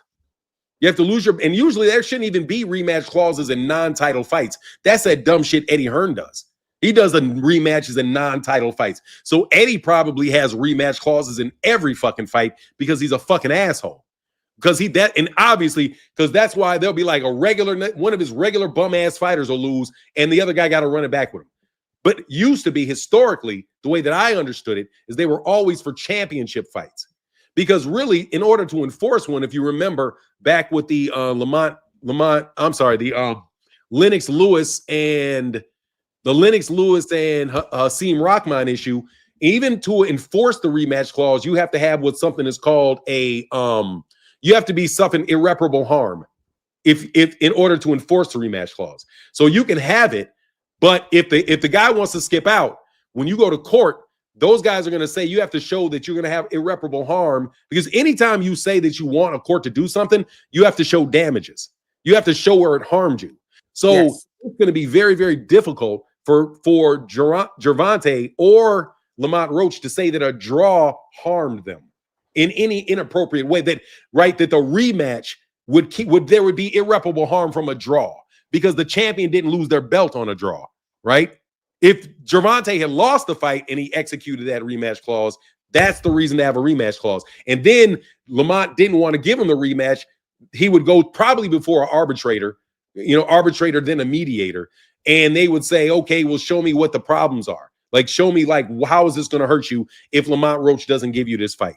Though he'll be like, look, I'm 30 years old. I don't have, I'm not going to be fighting much longer. I've got this injury, that injury. So if he doesn't give me this shot, I probably won't get another shot. That's the argument that Lennox Lewis used to force Hasim Rahman to fight him, because he said, look, I only got a couple more fights left in my career. This belt is very prestigious. It's worth a lot of money. And I will have irreparable harm if Hasim Rahman goes to fight somebody else, because he could lose and then I would never get another shot at my belt. That's the argument. That's what actually forced Hasim Rahman to do it. The same thing applied to Deontay Wilder when Deontay Wilder was arguing with about enforcement of his rematch clause with Tyson Fury. Tyson Fury had claimed that he was not allowed to it because the plain language of the agreement said a certain date. And he also said that Deontay Wilder had slandered him by saying he had cheated, that he had cheated in the second fight, right? So they went, that's why we know that Tyson Fury probably really cheated. And Deontay Wilder was probably really drugged because he presented evidence at that hearing to defend himself against a claim of defamation, right? Because if it was a claim of defamation and he really did defame him, then they would have been like, okay, yeah, well, there's harm and may have let him out of the rematch clause. But it didn't work because Deontay had his paperwork. So that's my understanding of how those rematch clauses work. But Lamont Roach has almost no recourse. No recourse, because Gervonta will drop if Gervonta drops the belt, that's not even guaranteed that Lamont Roach is going to get a shot at the WBA belt that gets dropped. It's probably somebody that would fight Gervonta Davis in the very next fight. So, like, say they name Floyd Schofield champion. Gervonta gets done with Jake, he goes right back to Floyd Schofield. It was like, okay, I'll fight Floyd Schofield for that belt now. And guess what that puts? That puts Lamont Roach out of the fucking picture. Like, it's just Lamont Roach just didn't think his shit through. That's what I think. Come on. It's the old adage, don't bite the hand that feeds you. Yes, you have the right. You said it. No, they said they're going to investigate it. My bad. Not ordered. They said that they were going to investigate it. That because I think they are going to order it though. But that's my bad. If they didn't actually order it. Go ahead. Come on. Yeah, it's the old adage. It goes back to the saying, yes, you have all these rights, like Fanon is saying, to do all this. But you are not in a position of strength. In a relationship like this, there's a strong side and a weak side. Now, Lamont is listening to corporate media. He's listening to these paid YouTube channels that hate Tank, that are making him a martyr, that are making him a Medgar Evers, and he's letting that get to his head. You know, I went over how he was in that DC club. I sent you the video, Fanon, where he had that sign. Someone with him had the sign that said Tank Duckin in that DC club, that neon sign. You're going on podcasts, you're crying, you're whining, you're acting like you are, like I said, the family of Medgar Evers. You ain't that, son. It was a draw. I thought Tank won 7-5. I mean, I thought Tank did enough to win 7-5, but I would like to see the rematch. It was a close fight. And so he's letting this attention get to his head in the same way that what did I talk about? Lenin used to say about Westerners that followed the Soviet propaganda. He called them useful idiots. Lamont Roach is a useful idiot for these anti-tank figures in corporate media that are bought and paid for these paid YouTube channels that are bought and paid for, and for Tank's rivals. He is not the draw. He is not the attraction by himself. And Tank is not going to make the same mistakes. Like I said, they'll do law classes on the negotiations between. They'll have negotiation seminars on the case study between what Errol Spence gave up in the Crawford situation, and Tank has learned from that. He ain't gonna do that, especially and even as disproportionate as the power balance on paper was when Errol gave it away, between the power dynamics between him and Crawford in terms of popularity and marketability and actual market value. Lamont ain't even Terrence Crawford, and Tank ain't even Errol. I mean, it's even more imbalanced than that. The scale is even more out of whack. So yes, jabronis, Lamont has the opportunity to be a useful idiot. It's just like that video I sent you, Fanon, in Russia. There was this. Whenever these protests were going on with the George Floyd thing in the summer of 2020, Russia Today, which is a state-armed media of Putin, they were doing videos on black people saying that, you know, America's racist and they want to move and stuff like that. They're going to move to Cuba and stuff like that. And again, this is why I caution people, as someone who has traveled, to be careful what you wish for. And so they had this black lady who was talking about her experience and how she was going to go to Russia because she listened to this Russian propaganda and was saying and thought in Russia there is no racism. Well, fast forward, and I sent you this video, Fanon, a couple weeks ago. This black woman who was in Russia, who had a kid with a Russian man, I think she's married to him. She was crying about being there's some background noise. She was crying about being physically abused and beat up by Russian neighbors and going to the police, and the police not doing anything to protect her. And she was crying, and she had video footage on her phone in Russia, in Moscow, in her apartment, of Russian her neighbors, not even her landlords, her neighbors saying, "You're a black person, you need to move out, you need to get out of here." And she was crying and whining, saying, "I went to the police didn't do anything." And it was like, duh, you guys who don't travel, you think America's the worst place ever? Let me tell you, there's a reason people are trying to sell their soul to get here. But this was a useful idiot that went over to Russia, bought into this Russia Today propaganda, became a tool and a vassal of that Well, anti-American. you know the problem. I got a different, little slightly different. I got to switch to I'm gonna go to Crown in a second. I got a slightly different like take on that because I know that shit happens in China. That shit happens in all kind of places. Never go nowhere you ain't got no goddamn back. Okay, Mm-hmm. they can't do, the reason that shit ain't happening in the United States to black people because there's too many black people. You fuck around and start doing that shit around black, we'll fuck you up. You know, so that's what you can't do it. You want to be a black, you want to be away from evil. You are in a black man in America want to get away from you where you from so bad that you take your dumb ass out into the middle of fucking Russia where there ain't no niggas at all. You are putting yourself at risk, and you're betting. How many Russians are there? 150 million. 150 million Russians, and you're gonna bet that ain't none of them motherfuckers don't like niggas? You're out your fucking mind. You better take your black ass back to fucking Chicago where you safe. It's like when the invasion kicked off, bro. This is why I was like, man, when it first people were saying we need to go against Putin and stuff like that. They had Africans have gone to Russia since it was a Soviet Union. They've gone to what are now former republics of the Soviet Union, in this case Ukraine, to study because their educational system, especially in medicine, is very good. So that's why you do have some Africans who have studied there, but they've gone back to their countries largely after they finish, or they've studied in China. So students. So when Russia invaded Ukraine, you had some African students in Ukraine who were trying to board the trains to get out of Kiev, which is in the middle of the country, towards the Polish border. And the Ukrainian guards were taking them off the trains and said, "Black people off, only Ukrainians leaving first." And so when that happened, and my parents are big time, hey, we must stop Putin, we must do all this. And I was like, wait a second. You know, they're not letting the Africans out. They're saying Ukrainians first. Black people got to stay. You know, I was like, this ain't a black man's war. Why am I spending all my tax money, Biden? Hold on, can you do me a second again? You said they kept the Africans in Ukraine or Africans in Russia? In Ukraine. This is in Ukraine.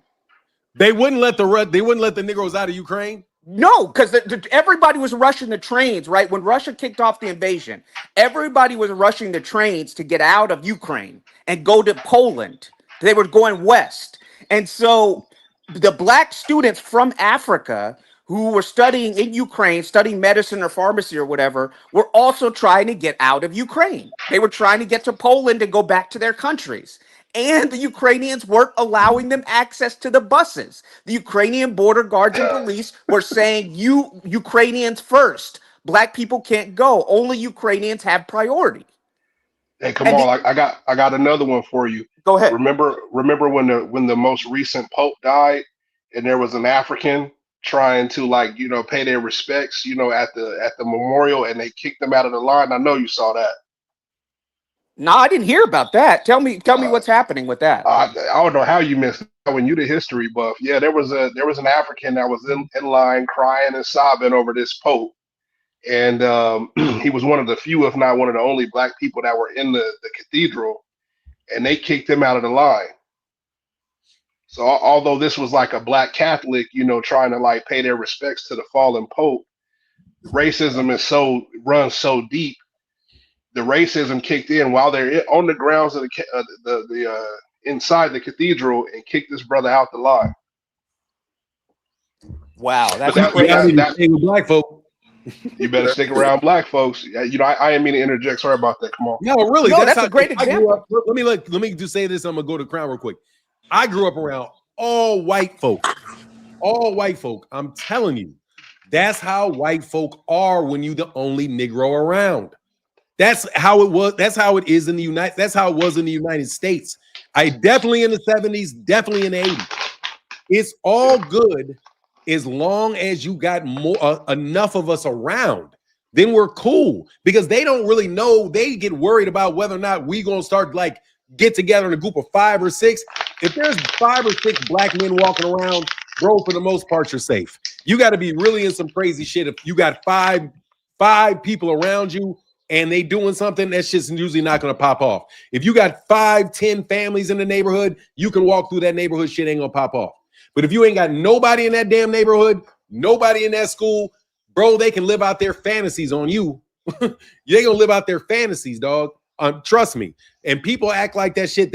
It's different. Like when they want to look at like upper echelon like suburbs. That's different because when you have like a really wealthy suburb, they're not going to be like that because the black people that are in those neighborhoods are wealthy.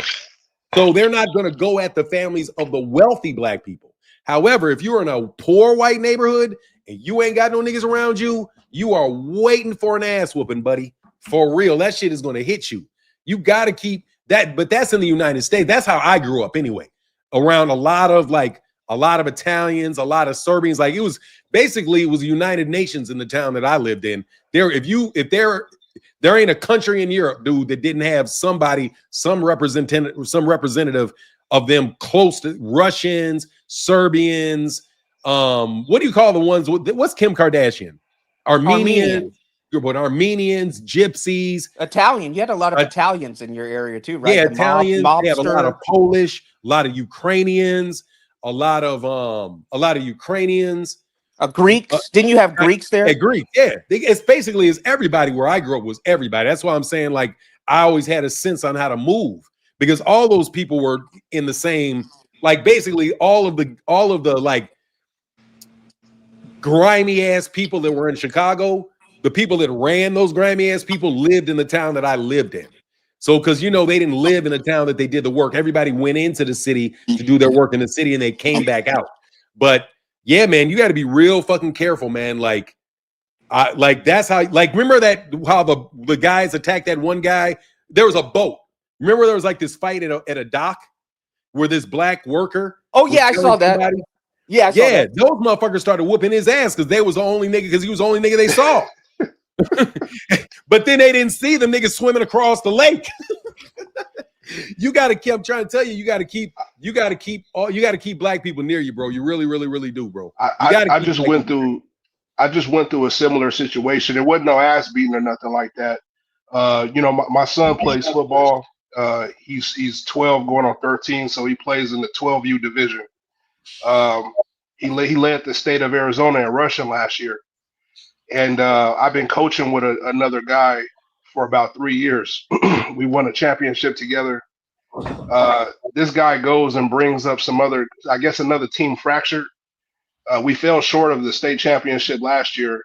And in the offseason, the team fractured, and we just needed a few more dogs, I think, to win the state championship here in Arizona.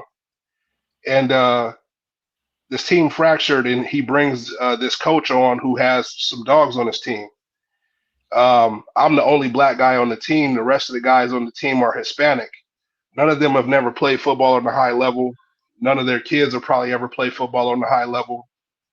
Not because they're Hispanic, but genetics in sports do matter. And in youth sports, skill can only take you so far before genetics start to kick in. I don't know many Hispanics that run a 4.3 or a 4.4 or have a 40-inch vertical. We're just being honest here, and everybody has their differences when it comes to sports or whatever, just like you don't see a lot of kids in the hood playing lacrosse. It just depends on kind of like where you're at and what sports you're exposed to. These guys were so threatened by my presence, they clicked up on the Brown Pride tip and voted me off the team, and I'm the one that helped establish the team. As a matter of fact, like the coach didn't even have anyone we started the team from scratch last year for 11U. And it's a situation where it was no fist thrown or nothing like that, but it just on a administrative level or whatever the case is, like when you're the only black in a certain situation, if you're not an Uncle Tom, if you're not the kind of person that'll let people talk to you any type of way, these people will try to do you any type of way, especially if you don't have any other, reinforcements. And it is a situation where I feel like there's another team that's prominently black, and they were kind of acting funny with the registration. I would have joined the team, but they were acting a little snobbish with the registration. I know my son leads the state of Russia. My son is the top dog out here, so we kind of need each other. But it's a respect thing. Like, I respect you, you respect me. If you don't respect me, then I'm gonna find a way to beat you. And you could go through BS with your own people, but you're definitely gonna go through BS with other folks that secretly, envy you, also. And it's just like we kind of talked about the legal thing. I wanted to tell you, for now, like after I finished my undergrad, I attempted to enter law school. I passed the LSAT, but the LSAT itself stressed me out so damn much. I said, I want to keep my hairline. So I want to keep the hair on top of my head. So I'm not even going to bother with law school. So I respect law. I respect lawyers.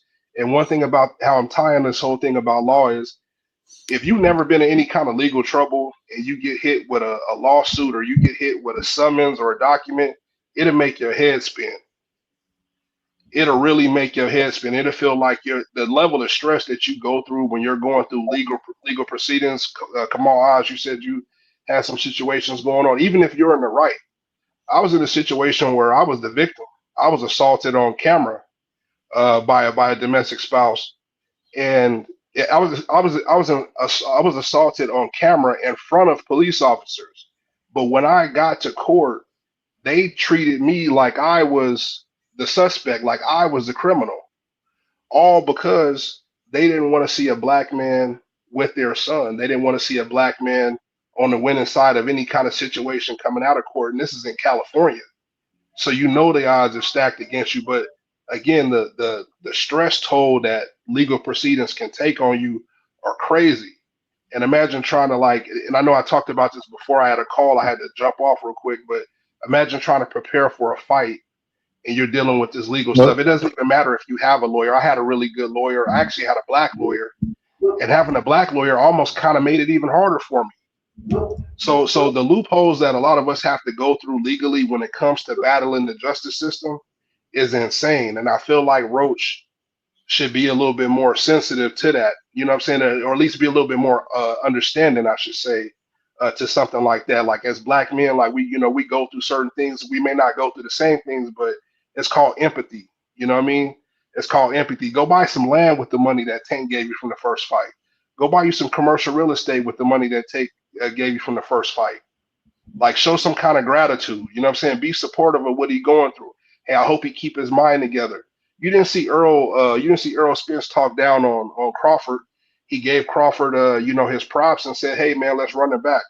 Crawford chose to go a whole nother direction, but he didn't put any smut on Crawford's name, even though Crawford was nefarious, in his in his business in his business posturing, throughout the lead up of the fight. Earl still showed class and still showed the guy, some respect. And so, like I said, some of these guys, man, they need to kind of learn from the people that went before them. I talked to my uncle. My uncle is a retired attorney. He said, man, listen, I don't care what they say during that court hearing. I don't care how outlandish it may sound.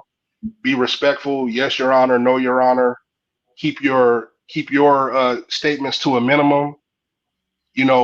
Control your emotions, control your breathing, control your heart rate, and just get through it. And we got to go through these things, man, just to, hopefully kind of come out on a favorable side. But like I said, the lead up to this thing, has been crazy. And all I want to see is everybody, do well or whatever the case may be, but it's a way to go about it. And I don't know who's in these guys' corner as far as management goes or mentorship goes, but it's like a lot of brothers not being mentored, and it shows because they're making a lot of goofy mistakes. And it's like, we can't call them kids because they're younger than us. These guys are well into their 20s, approaching 30, and they're making a lot of rookie mistakes. And it just shows that they don't have the mentorship or the guidance or the wisdom around them to help them. I'll be 41 next week, and I still tap in with mentors on a weekly basis. And so mentorship is something important in all of our development. And even for Tank, I hope he, sticks with Calvin and whoever else. And also, man, therapy helps too. We go through a lot of stuff as black men that nobody really likes to talk about, or whatever the case may be. Therapy definitely does work, and it definitely does help. We don't always have to run down to the church house. There's a lot of hypocrites in the church, but sometimes you just need unbiased solutions, unbiased advice, and you can get that through therapy. And that's all I wanted to add, man. Thank you. Yeah, man. Yeah, for Go sure. ahead. Let me get to Crown the best. He's been waiting a long time. What's going Yes, on, sir. Yes, Crown? sir. How you doing for now? What's up, Kamal? What's up, Ox? I ain't been up here in a while. Um, so my thoughts on the Lamont and uh Tank situation. Tank made it clear before, and I don't think a lot of people paid attention when I forget who it was. Someone was like, yeah, Tank won't fight me. He made it clear that he don't like that kind of stuff when you say stuff like that. So I think that's what like threw the wrench into the machine was when Lamont was running around talking about, yeah, I don't think he want to fight me again. Come on now, bro. Why would he fight you in the first place if he didn't want to fight you? So I mean, I feel like he put his foot in his mouth, and that's what kind of like made Tank like, all right, well, if I do fight him again, he gonna wait. I think that's what made the fight not happen next. Because I honestly believed after the draw that it was gonna be the next fight, but Lamont went on like a tour. Like I ain't gonna lie, I felt like he won too, but at the same time, you can't celebrate a draw, bro. You just gotta put your head down, strap up, go back in the training, and get at it again. But he went on a tour, and then he was like bashing him at the same time. Oh, I think he just don't want to fight me, and he just was doing a bunch of stuff that I just didn't agree with. So if the fight don't happen again, I ain't mad. I want to see the fight again, but I ain't mad about it. Tank got a right to feel how he want to feel. He feel like he helping you get money. He helping helping your career along for real because he could have just left you in the shadows. So I don't disagree with it, and that's my take. All right, bro. Appreciate you, man. What's on your mind? Come on. Yeah, yeah. It's tough stuff. What's on your mind? Come on.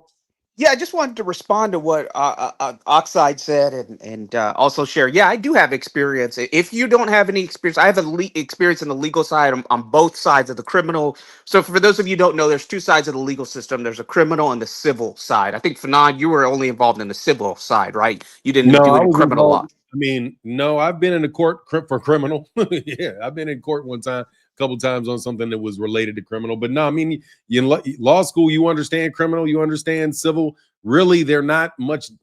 Really, they're not much different. It's Well, I'm talking just about in practice. I know yeah. that you learn it, and my No, sister went to UT Law School, Texas people Law School. do. People will typically practice both. They can do criminal. They can do criminal, or they can do. There's criminal. Then it's basically when you're dealing with the state. Whenever you're dealing with the state, that's where you're talking about like criminal law, constitutional law.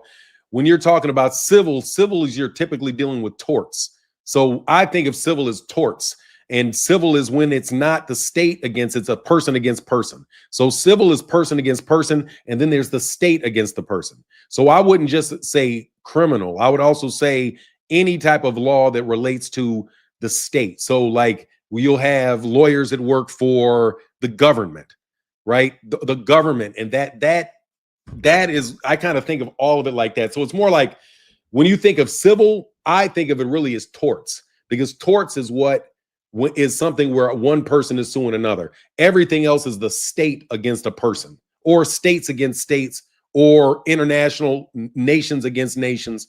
It's kind of it's not just a straight line. Anyway, go ahead. But you got it for the most part. Okay, yeah. So my sister graduated from University of Texas at Austin Law School after going there for undergrad. I just went there for undergrad. So she didn't actually, she found her love was in something else other than law. So she never Yeah, really a lot of people practiced. do. Yeah, she never really practiced. But I will say this, I have experience, obviously I'm not a lawyer, but I have experience on both sides.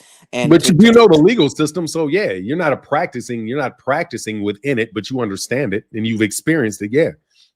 Yeah, so what Oxide was saying is prescient. I'll share another example, and this is to piggyback on what you were saying about the Me Too movement and how cancerous it is that it's led into this Marxism that has permeated throughout our society that's just been so harmful. I was on my bicycle, Fanon, riding my bicycle here in the state of Texas, a suburb of Dallas. This was 2017, I believe, 2018. And then there was a lady who was driving and she hit me. Her car hit me.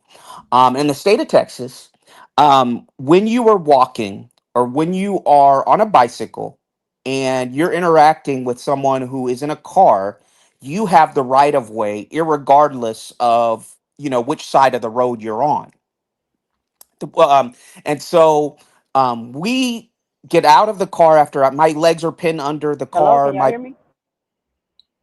Yeah, you're here. We can hear you. I can't hear y'all. I'm gonna go out and come back in.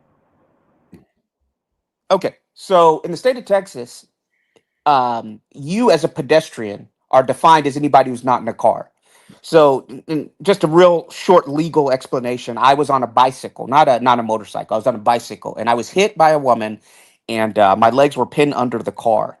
And witnesses were luckily close by, and they actually called an ambulance. And the lady, they told her, "Hey, remove your car, move back up."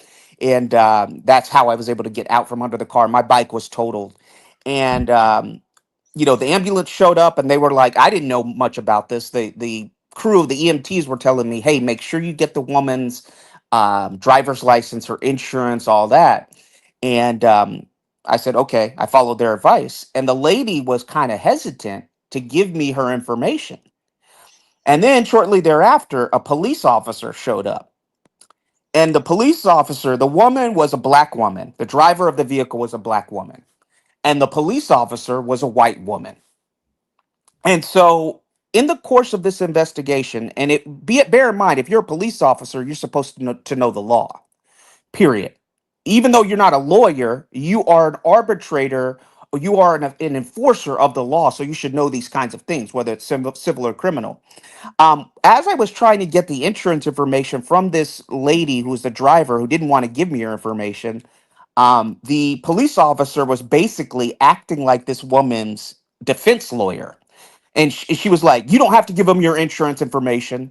And the EMTs are looking on as bystanders, like with their jaws dropped, seeing the police officer treating me, the victim who was hit by a car on his bicycle, as the aggressor, being treated inappropriately, like we were in some kind of criminal case. Anyway, it was a civil case.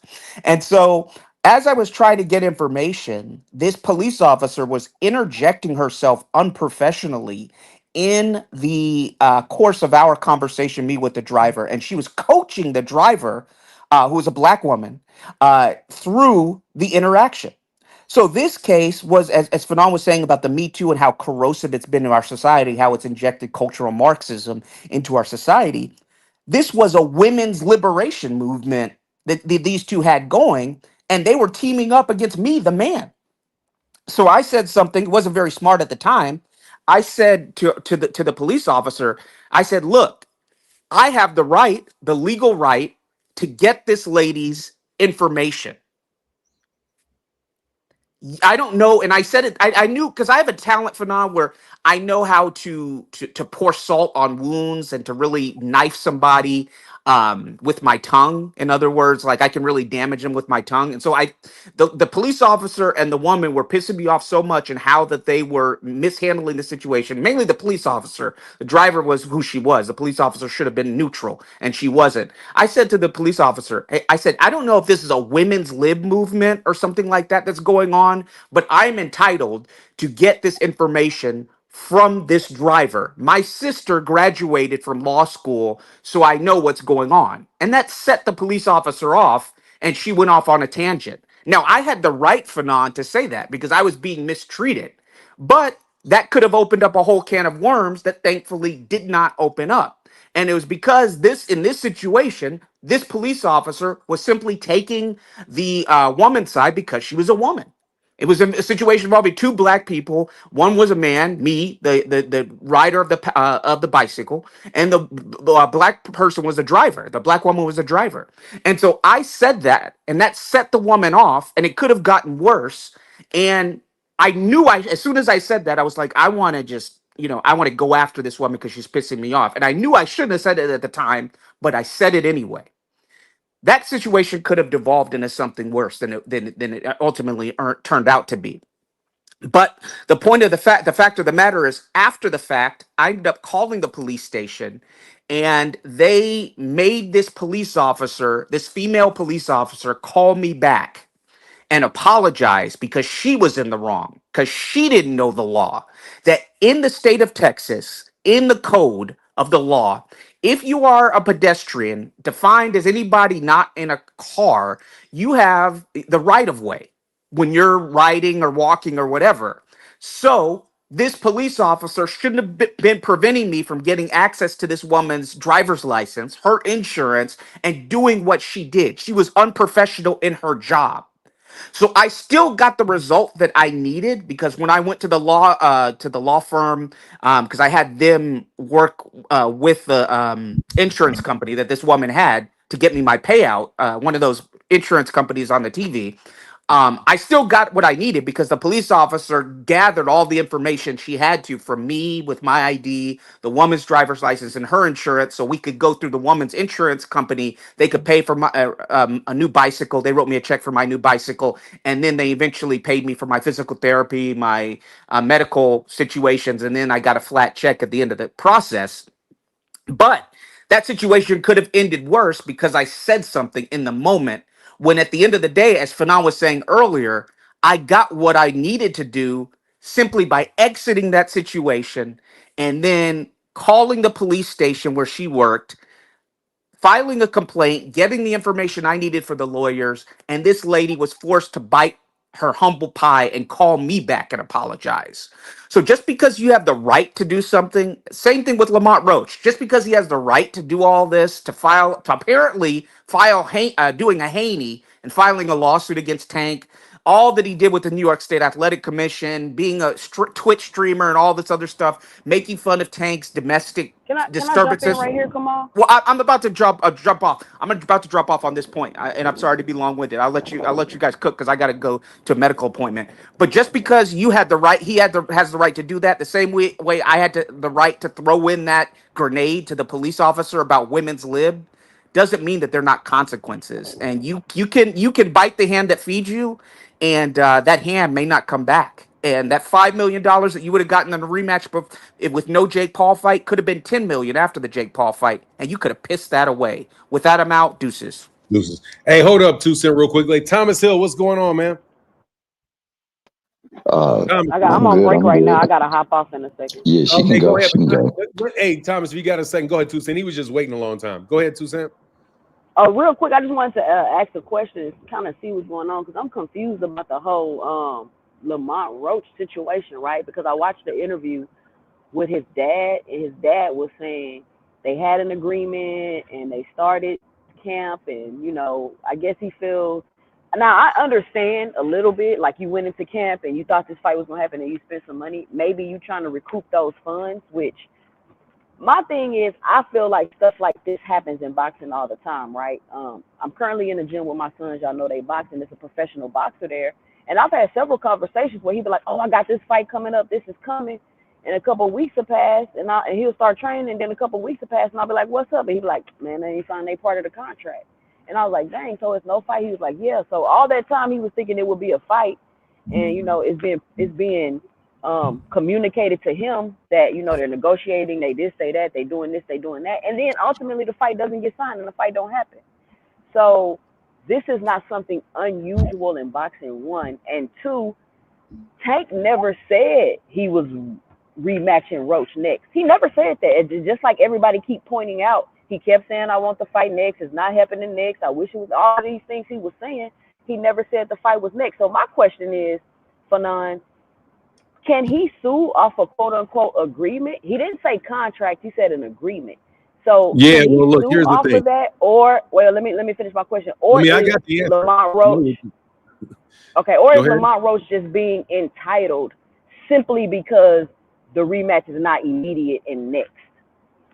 Okay, so what it sounds to me like is if he's talking about that, Lamont ain't got no money. So what happened is this: what he's claiming is what you call reliance. That there's an agreement, and remember, agreements and contracts do not have to be written. There's only a certain types of contracts have to be written, and those are called the ones listed. God, man, I wish my guy was there, but basically, there's only certain types of contracts that have to be written. Those are usually real estate contracts and contracts where like a state dictates that it has to be in writing. Other than that, an agreement is absolutely enforceable. So the question is whether or not it was reasonable for, my question would be whether it was reasonable for Lamont Roach to take on additional expenses in reliance of Gervonta's promise to fight him. So if Gervonta never actually promised to fight him, and because I did hear multiple times that Gervonta did not sign the agreement, then the first point is, was it reasonable for Lamont to rely on the information that he had to spend this money, right? So, but I would say that is probably not going to be very much money, because he would make the argument, you say, okay, how do you quantify that? How you went into camp, what did you pay for? Are these any different expenses than you would have been paying for to prepare for your next fight anyway? Probably not, since you didn't have a signed agreement. So it's probably him just talking. But I wouldn't be surprised but what a lot of people would do is that they try to do this shit all the time. The legal system, and this is if you study the law for real, you'll understand that different people think about contracts in different ways. And they think about what the purpose of a contract is and why the public should enforce contracts, right? Because it has to be in the public's interest for the government in any way, shape, or form to step in and say into their business and say, no, you guys have to do business with each other. Why is that? Because some people believe that really it's just a way, the way that I see it, is it functions as a way for the wealthy to ensure that people do what they tell them to do. That's what the law is in its essence. It's a way for the wealthy to ensure that the less wealthy do what they say do. Because if you look at how the scale is weighted, let's look at Devin Haney suing his baby mama for bullshit. Just like Ox said, there's a lot of stress that comes around with just entering into the legal system. You have to talk to a lawyer. You don't usually, most people, when somebody sends them something, they have no idea whether they did it or not because they're not lawyers. So like when that fake people claim that was Terrence Crawford, they sent me my shit, I didn't really stress because I read it and I knew it was bullshit because I'm a lawyer. So I told their lawyer this is bullshit and it was done. But what they want, but I don't even think the guy was a lawyer, to tell you the truth. I mean, honest to truth. I don't think the guy that I talked to that sent this to me, I don't know that he was a real lawyer or that he was, but once he found out that I was a real lawyer, he dropped that shit as fast as he could drop it. But if I was not a lawyer, he would have ran me down to the end of the ground, talking about how he was going to sue me for my house. He would be suing me for my business. He could say all kind of shit to me if I didn't know what the fuck I was talking about. So that's what people go through when they deal with the legal system. The legal system is meant to support the status quo. It's meant to keep stability. And the people that they consider to be the most stable are the wealthy. So lawyers cost a ton of money. If somebody wants to sue, Devin Haney wants to sue a poor prostitute, then what does he do? He sues her and makes her incur a ton of legal fees, hoping that initially she'll just back down because she's scared and doesn't want to go to court. That's what they do a lot of times. They just try to muscle you with the legal system. But yeah, so anyway, as far as it amounts to Lamont Roach has no leverage with Gervonta.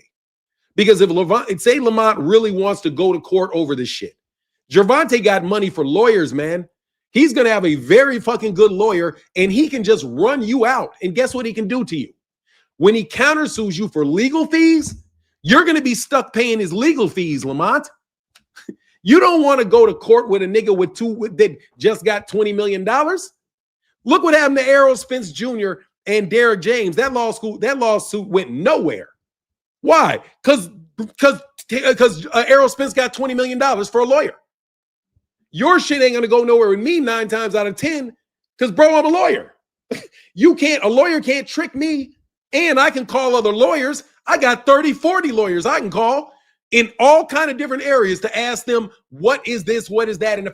And only if I have to spend any money. In a specialty would I do that. But I know to keep myself way away from that shit. Most people don't. They think that they can intimidate you, think they can bully you. So Lamont, though, is fucking around with the wrong dude. Because Lamont ain't going to be able to get a fucking penny for that. Because Gervonta will, first of all, Gervonta already had another contract signed already before he went into it. So he has a pre-existing legal obligation that he has to take. He did not sign a contract with you to fight. So if you incurred some expenses, you're going to have to prove to the court of law why it's reasonable that you incurred them and how those expenses are directly associated to something Gervonta Davis said or did. You're going to lose that. And you're going to lose it because he's going to go to court. Now, let me give you another example. Terrence Crawford is somebody else that likes to throw lawyers at people. He threw a lawyer at Bob Arum. What did Bob Arum do? Bob Arum did a lawyer move. He moved it from one court to another court, responded to that, and made Terrence Crawford pay for the legal fees for the state court and for the federal court. And now he would have to refile in state court. Man, you know how much money that costs? Let me tell you what I did to Terrence Crawford. Terrence Crawford's this guy that said he represented Terrence. I don't know if he did or he didn't. I think it'd be crazy if he didn't. I told him that, okay, I'll take this video down, but in exchange for you calling me directly with any other issue you have. Do you know what that did? That if that guy's $1,000, $1,500 an hour, it made Terrence Crawford pay $1,500 an hour for this guy to call me. So if Terrence Crawford now wants to complain, Terrence Crawford has to pay about $1,500 to even complain to me. That's why I haven't heard anything else, because I'm a lawyer and I knew how to stick Terrence with a bill. I can defend myself for free. Terrence got to pay $1,500 an incident. And then when he pays the $1,500, I have the right to take it down, and that's it. But so if you want to look what I did to Terrence or the person that paid or whoever that person was. Because I'm a lawyer and I know what I did. He has to pay $1,500 for his lawyer, because he can call me directly. Now, don't get me wrong, bud. You can call me directly and it wouldn't cost you anything. But if you send that lawyer to talk to me, it's going to cost you about $1,500. And I'm going to make sure I have a second phone call with him to make sure you pay $3,000 for it. You do that 10 times, nigga, I'm charging you $30,000, and I can do that shit for free. So you have to understand the legal system, but you have to really understand the most important thing about it. It's there for rich people to take advantage of poor people. If you're a poor person and you don't have money, you should avoid that fucking legal system at all costs. I'm telling you, because that's why Ox Steel would go into a court of law and everybody's treating you like you did something. You know why that is? Because if you fuck around with somebody that got a lot of connections in your local area, that's connected to the congressmen, that are connected to the city councilmen, they're doing things in the city, like, building big things in the city. Dude, that politics is going to come around and affect you in a small trial that nobody knows about, bro. They're going to do you dirty. Because again, it's the wealthy that establish things. So you got to understand your leverage based on how much the legal system is going to cost. So long and short answer to that, the short answer to that 2 cents is Lamont Roach needs to shut the fuck up, because you're not suing Gervonta. You're going to wind up paying his legal bills.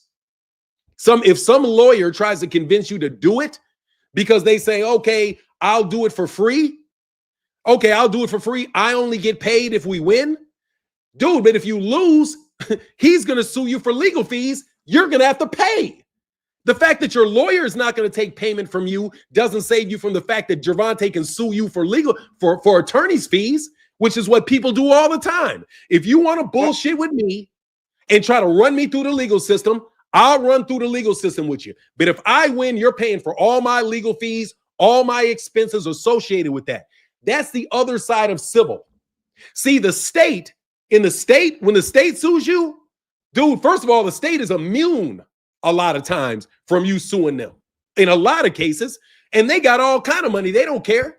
But when you're talking about an individual, dude, somebody that has 15, 20 lawyers at his behest at any point in time and millions of dollars to run you crazy in a court of law, bro, that's slavery. And that is the legal system. A lawyer won't be like, nah, you don't got a case, or like they don't advise of that. Only They just time let they people will do do that is whatever. there's something called Rule 11B sanctions, which a lawyer, it's 11 rule, forgive me for not remembering the specific site and the specific rule. It's Rule 11B and Rule 11C. And that oversees attorneys for things that is called frivolous lawsuits. So if an attorney files a frivolous lawsuit, like the bullshit that is written over here, that's frivolous. I could have said Rule 11B sanctions to him and he loses his legal license. They will lose their license for filing frivolous lawsuits. So if that's the only thing that would determine or force somebody not to take a case, is if they feel like it's so frivolous that they will lose their law license. So that has to be no basis for that whatsoever. So no, you can't just do it. The lawyers that's what's going to discourage a lawyer from doing it. But a lot of lawyers are hungry, and if they feel like they can make an argument close to an argument, a lot of these guys are going to work you to try to get a settlement anyway. So like the guy that Terrence talked to me about, Terrence, he was just looking to get the shit taken down. He was just getting a threat and trying to get some videos taken down and trying to get me to not say anything bad about Bud anymore. That's all he was trying to do. They weren't trying to go to court with me over that shit. No fucking way. Because nothing that they said in it made any, the dude didn't even talk to me about defamation when I talked to him. He talked about freedom of speech. Right there, I knew he knew that shit wasn't defamation. Because I said Terrence Crawford's gloves blew up. Terrence Crawford's gloves did blow up. That's a fact. If I say I think you look like a juice monster, that's a fact. I really do think that. That's not defamation. You can't get, and to boot, Terrence Crawford is famous. So you have to prove it's on him, Terrence, to prove that I know what I said not to be true. Guess what that means? Terrence has to go into what you call discovery. So that means Terrence has to prove to me that he's not on juice, which means he has to give me all of his drug tests, and I have to, and he has to prove, yeah, you know what I'm saying? He has to prove that, and he has to prove that I know that it was in fact. You have to prove it. Because guess what? The truth is the defense to defamation. So it's on him to prove, number one, that what I said is not true. Because if it's true, it's true. If your gloves blew up, they blew up. You can't sue me for that. I'm not defaming you. The gloves blew up. If I say you put on 21 pounds of muscle and it looks suspicious to me, bro, that's not defamation. That's my opinion. But what they I got two more questions for you, Phenom, before I hop off it, and then I'm gonna listen. What do you think about I don't know how true it is that Devin Haney lost his lawsuit, and what do you think about the boots on code situation? The lawsuit with the battery and all that. That he lost? Oh, that he lost when he was that he lost the lawsuit to who? To Ryan? Ryan Garcia, yeah. Oh, but I don't know if it's true or not that he lost it, but it's a ridiculous accusation. So there was no way that he was ever going to win that. And I'll tell you why. It's the same reason. And also the boots on code thing. And I'm going to hop off. The boots on code? Okay, yeah. All right, I'll do those two things. 2 cents about that. All right. Okay, so the first thing is the stay on code. The code is not to mistreat people. And Jerron Ennis did not mistreat Terrence Crawford by Gervonta, by doing something that was good for him. That's not off code. That's what you're supposed to do. You're supposed to do something that's constructive. That is constructive. He sparred one of the best fighters in the world, and he is one of the best fighters in the world. He's got to fight at a level and a training at a level that does him good. So that is some very, very constructive and a good thing that Jerron did for himself. Jerron only owes Terrence Crawford to not mistreat him. So unless you can figure out how that is mistreating Terrence, he's not on code. He's not off code at all. And as far as Devin Haney losing the lawsuit to Ryan, of course he's going to lose that lawsuit to Ryan because you can't prove the damages were a result of his ostarine. You are going to get in a ring and get punched anyway. So how do you know, and you say it yourself, Devin, that you can get killed in the ring against anybody? So since you know just walking in the ring that you can get killed, you didn't get killed. You just shit yourself. So no, bro, you didn't get any damage beyond what is normally expected to happen in a boxing match. There was no injuries in your boxing match which were that were inconsistent with a regular boxing match. As a result, you cannot prove that any damages came from that ostarine. And experts on the subject have already testified that the amount found in his system would not give him significant performance-enhancing effects enough to affect the fight at all, let alone, so the combination of those two things means that Devin Haney's lawsuit was to do what? It was to intimidate Ryan. That's all he did. He tried to use his money and use the legal system to intimidate Ryan and force Ryan to do something out of fear that he would lose more money in the legal process. It's called bluffing. That's called a bluff. So basically, Ryan called his bluff and he won. When Terrence Crawford sent me that, I called his bluff and he won. And I won. Because now, Terrence, you got to, seriously, Terrence, let me remind you, you have to tell me when you think I said something that I know not to be true. I know that's a little complicated for your brain, but think about it. It's a combination sentence. Okay, you know you throw a I'm going to throw you a combination sentence. Stick with the combination sentence. You have to call me and let me know if you believe that I said something that and this is a very important part, know not to be true. Know not to be true. So call me and let me know if anything in this video is something that you know that I know is untrue, that I represented as true. You know the problem with you guys? You guys saying something is wrong. If I say something that's wrong, that's not a lie. Put a 1 in the chat if you understand this. Just because you say something that is not true, that doesn't make you a liar. Terrence, no, seriously, man, Terrence is not very literate. Terrence does not have an expansive vocabulary. It's like, Bud, you have like I would say, Bud, your vocabulary is somewhere around the 11th grade. I think that you have the vocabulary of a 10th grader, an 11th grader, something like that. That's where your vocabulary is, okay? So when you hear the word lie, when you hear something's not true, you think that means that's a lie. No. A lie is when you tell somebody that something that you know is not true.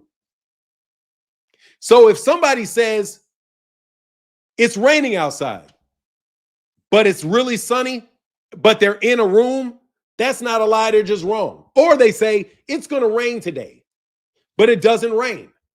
Did they lie about it raining? No, they didn't lie about it raining. They were just wrong in what they said, but they did not intentionally mislead you.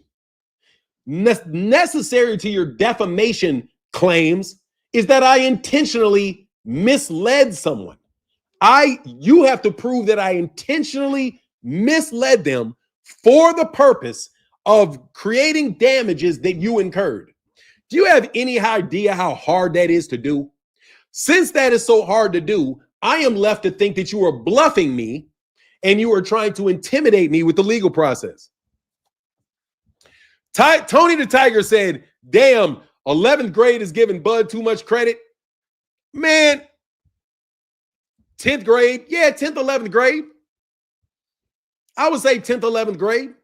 He doesn't strike to me as being an exceptional student. Most people don't read past the 12th grade level now. He banned me about something I said about Bud in 2020, that age well. Who are you talking about? No, for real.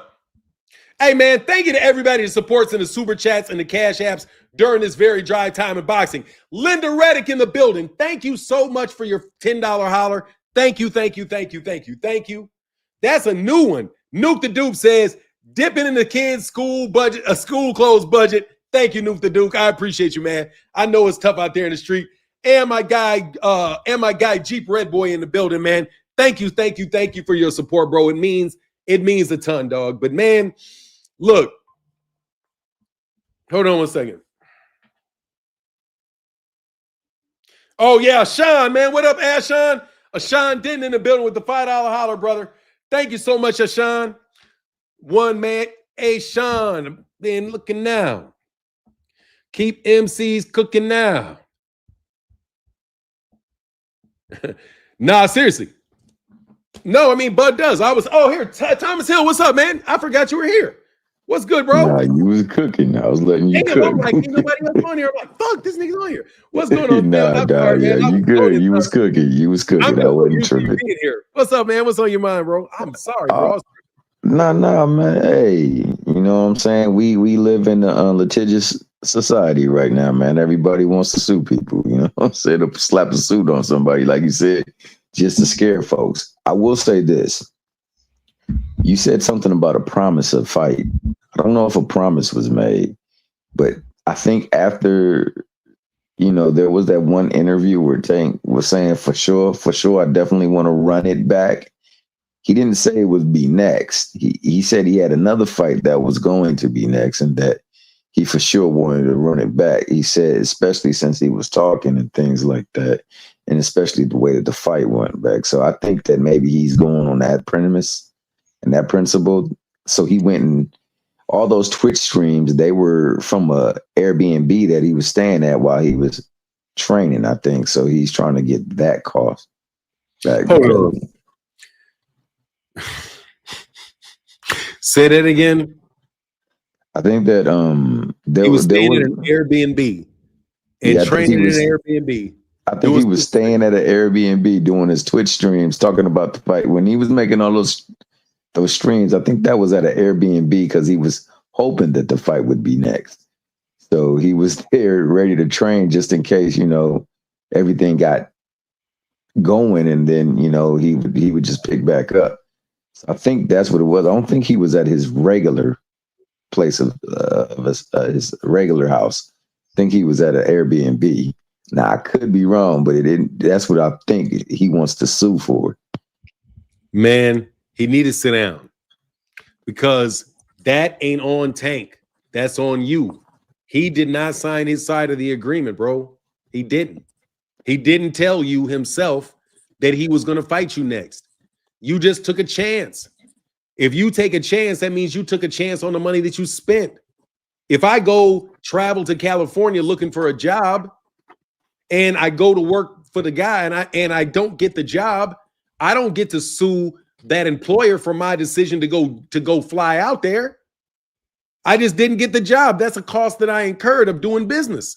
You're a boxer. You decided to have a training camp and start your training camp as early as you could. That's a decision you made.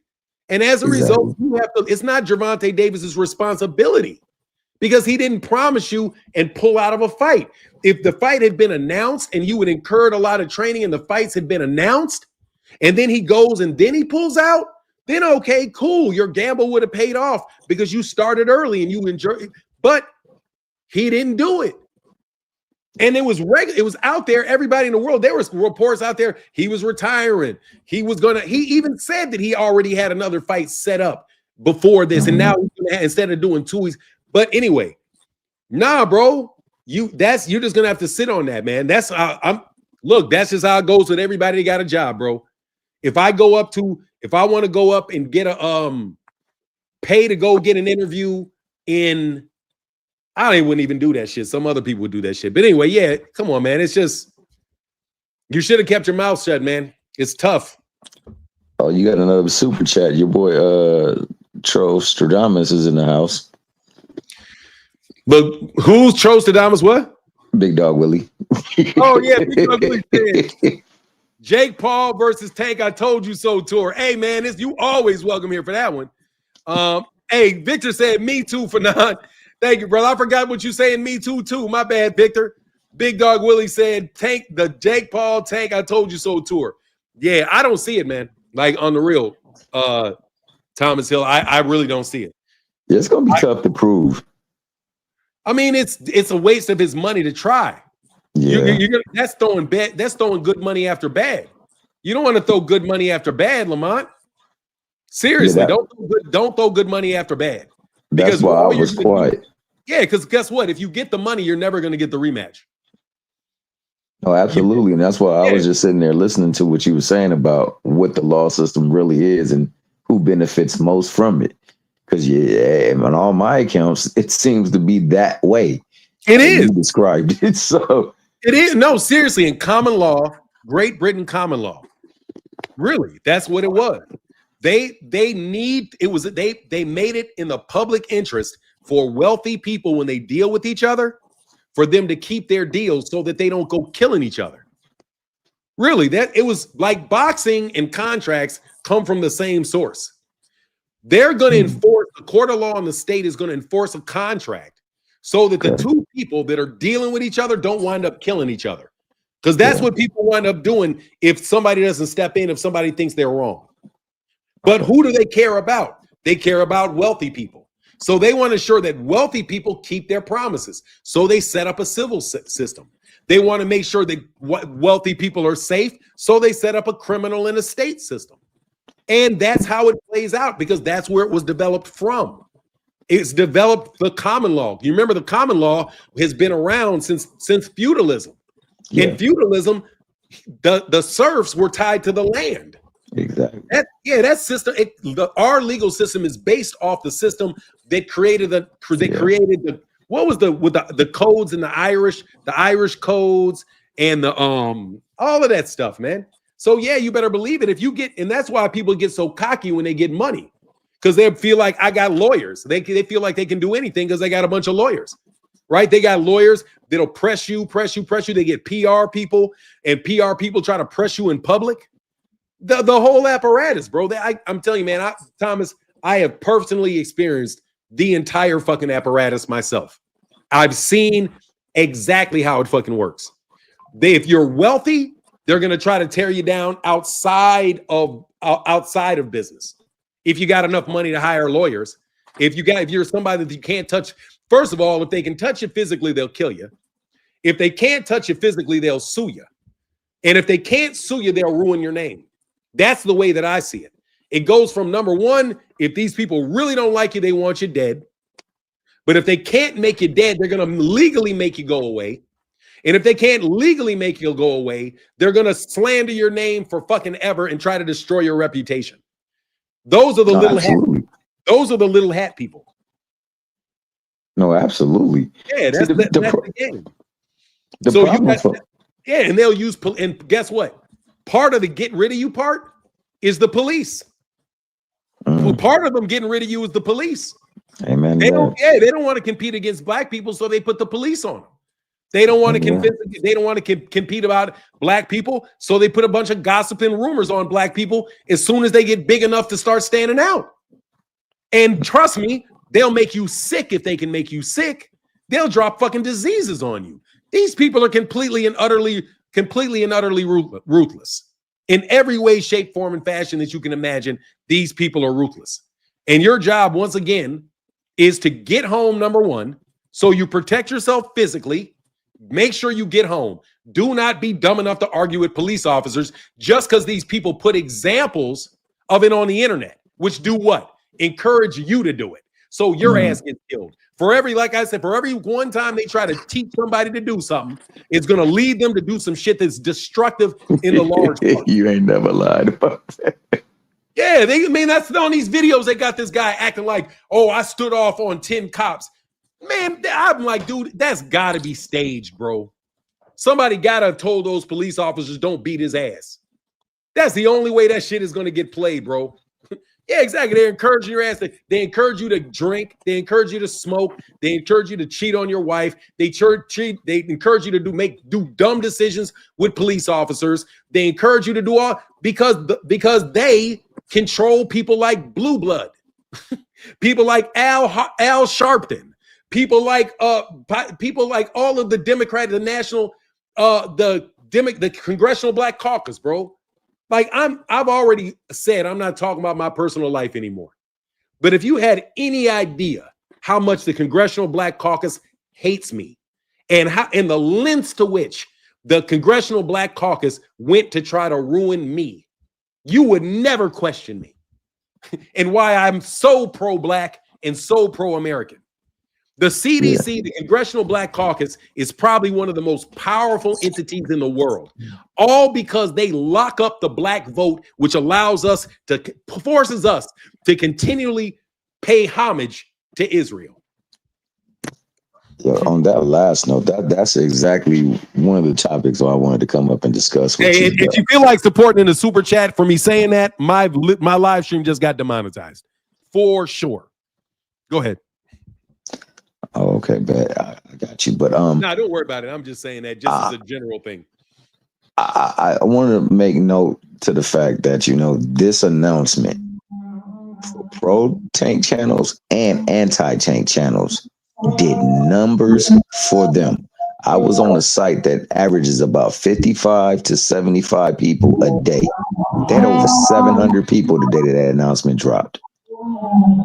And people came in droves willing to pound and throw, tell you I told you so's and all this stuff just to throw shade on that little guy Tank, man. And while I don't myself like the fight, I know that there's nobody, not even these people who root for other fighters, they're not going to turn down that opportunity to take that fight and make money like they've never seen before.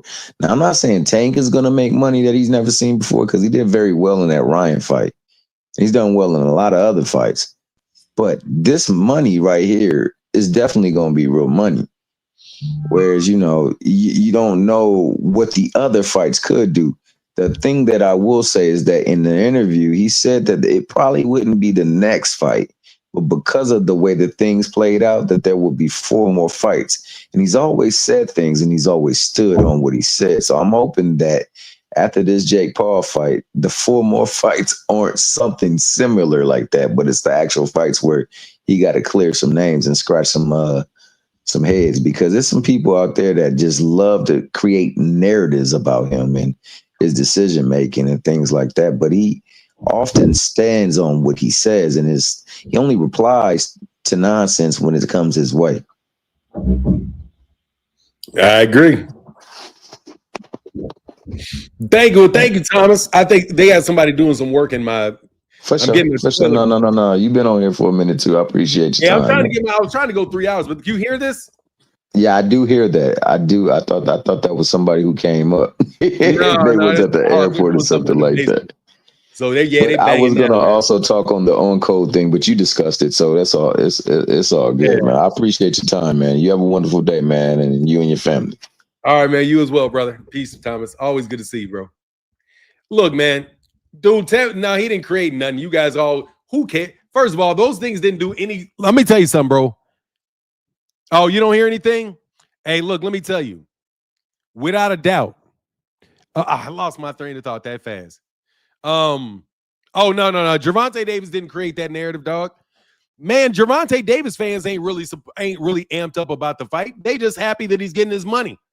Everybody that's amped up about the fight are the people that hate on Gervonta, which is a good source of revenue for him. So you better believe a bunch of you. Matter of fact, they already paid him the money. They already paid him the money, bro.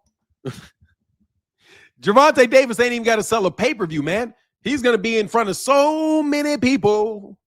And you know what I'm saying? Yeah, he didn't create that narrative. You guys are creating that narrative. I don't like the fight, but hey, man, I'm not throwing out Gervonta Davis just because he fought Jake Paul. You make one decision and I don't agree with it, I'm not supposed to be a fan of yours anymore? No, bro, that's not how that works, dog. I'll be a fan of you if you make a mistake. I'm a fan of Shakur Stevenson, and I don't agree with the shit Shakur Stevenson does, but I respect Shakur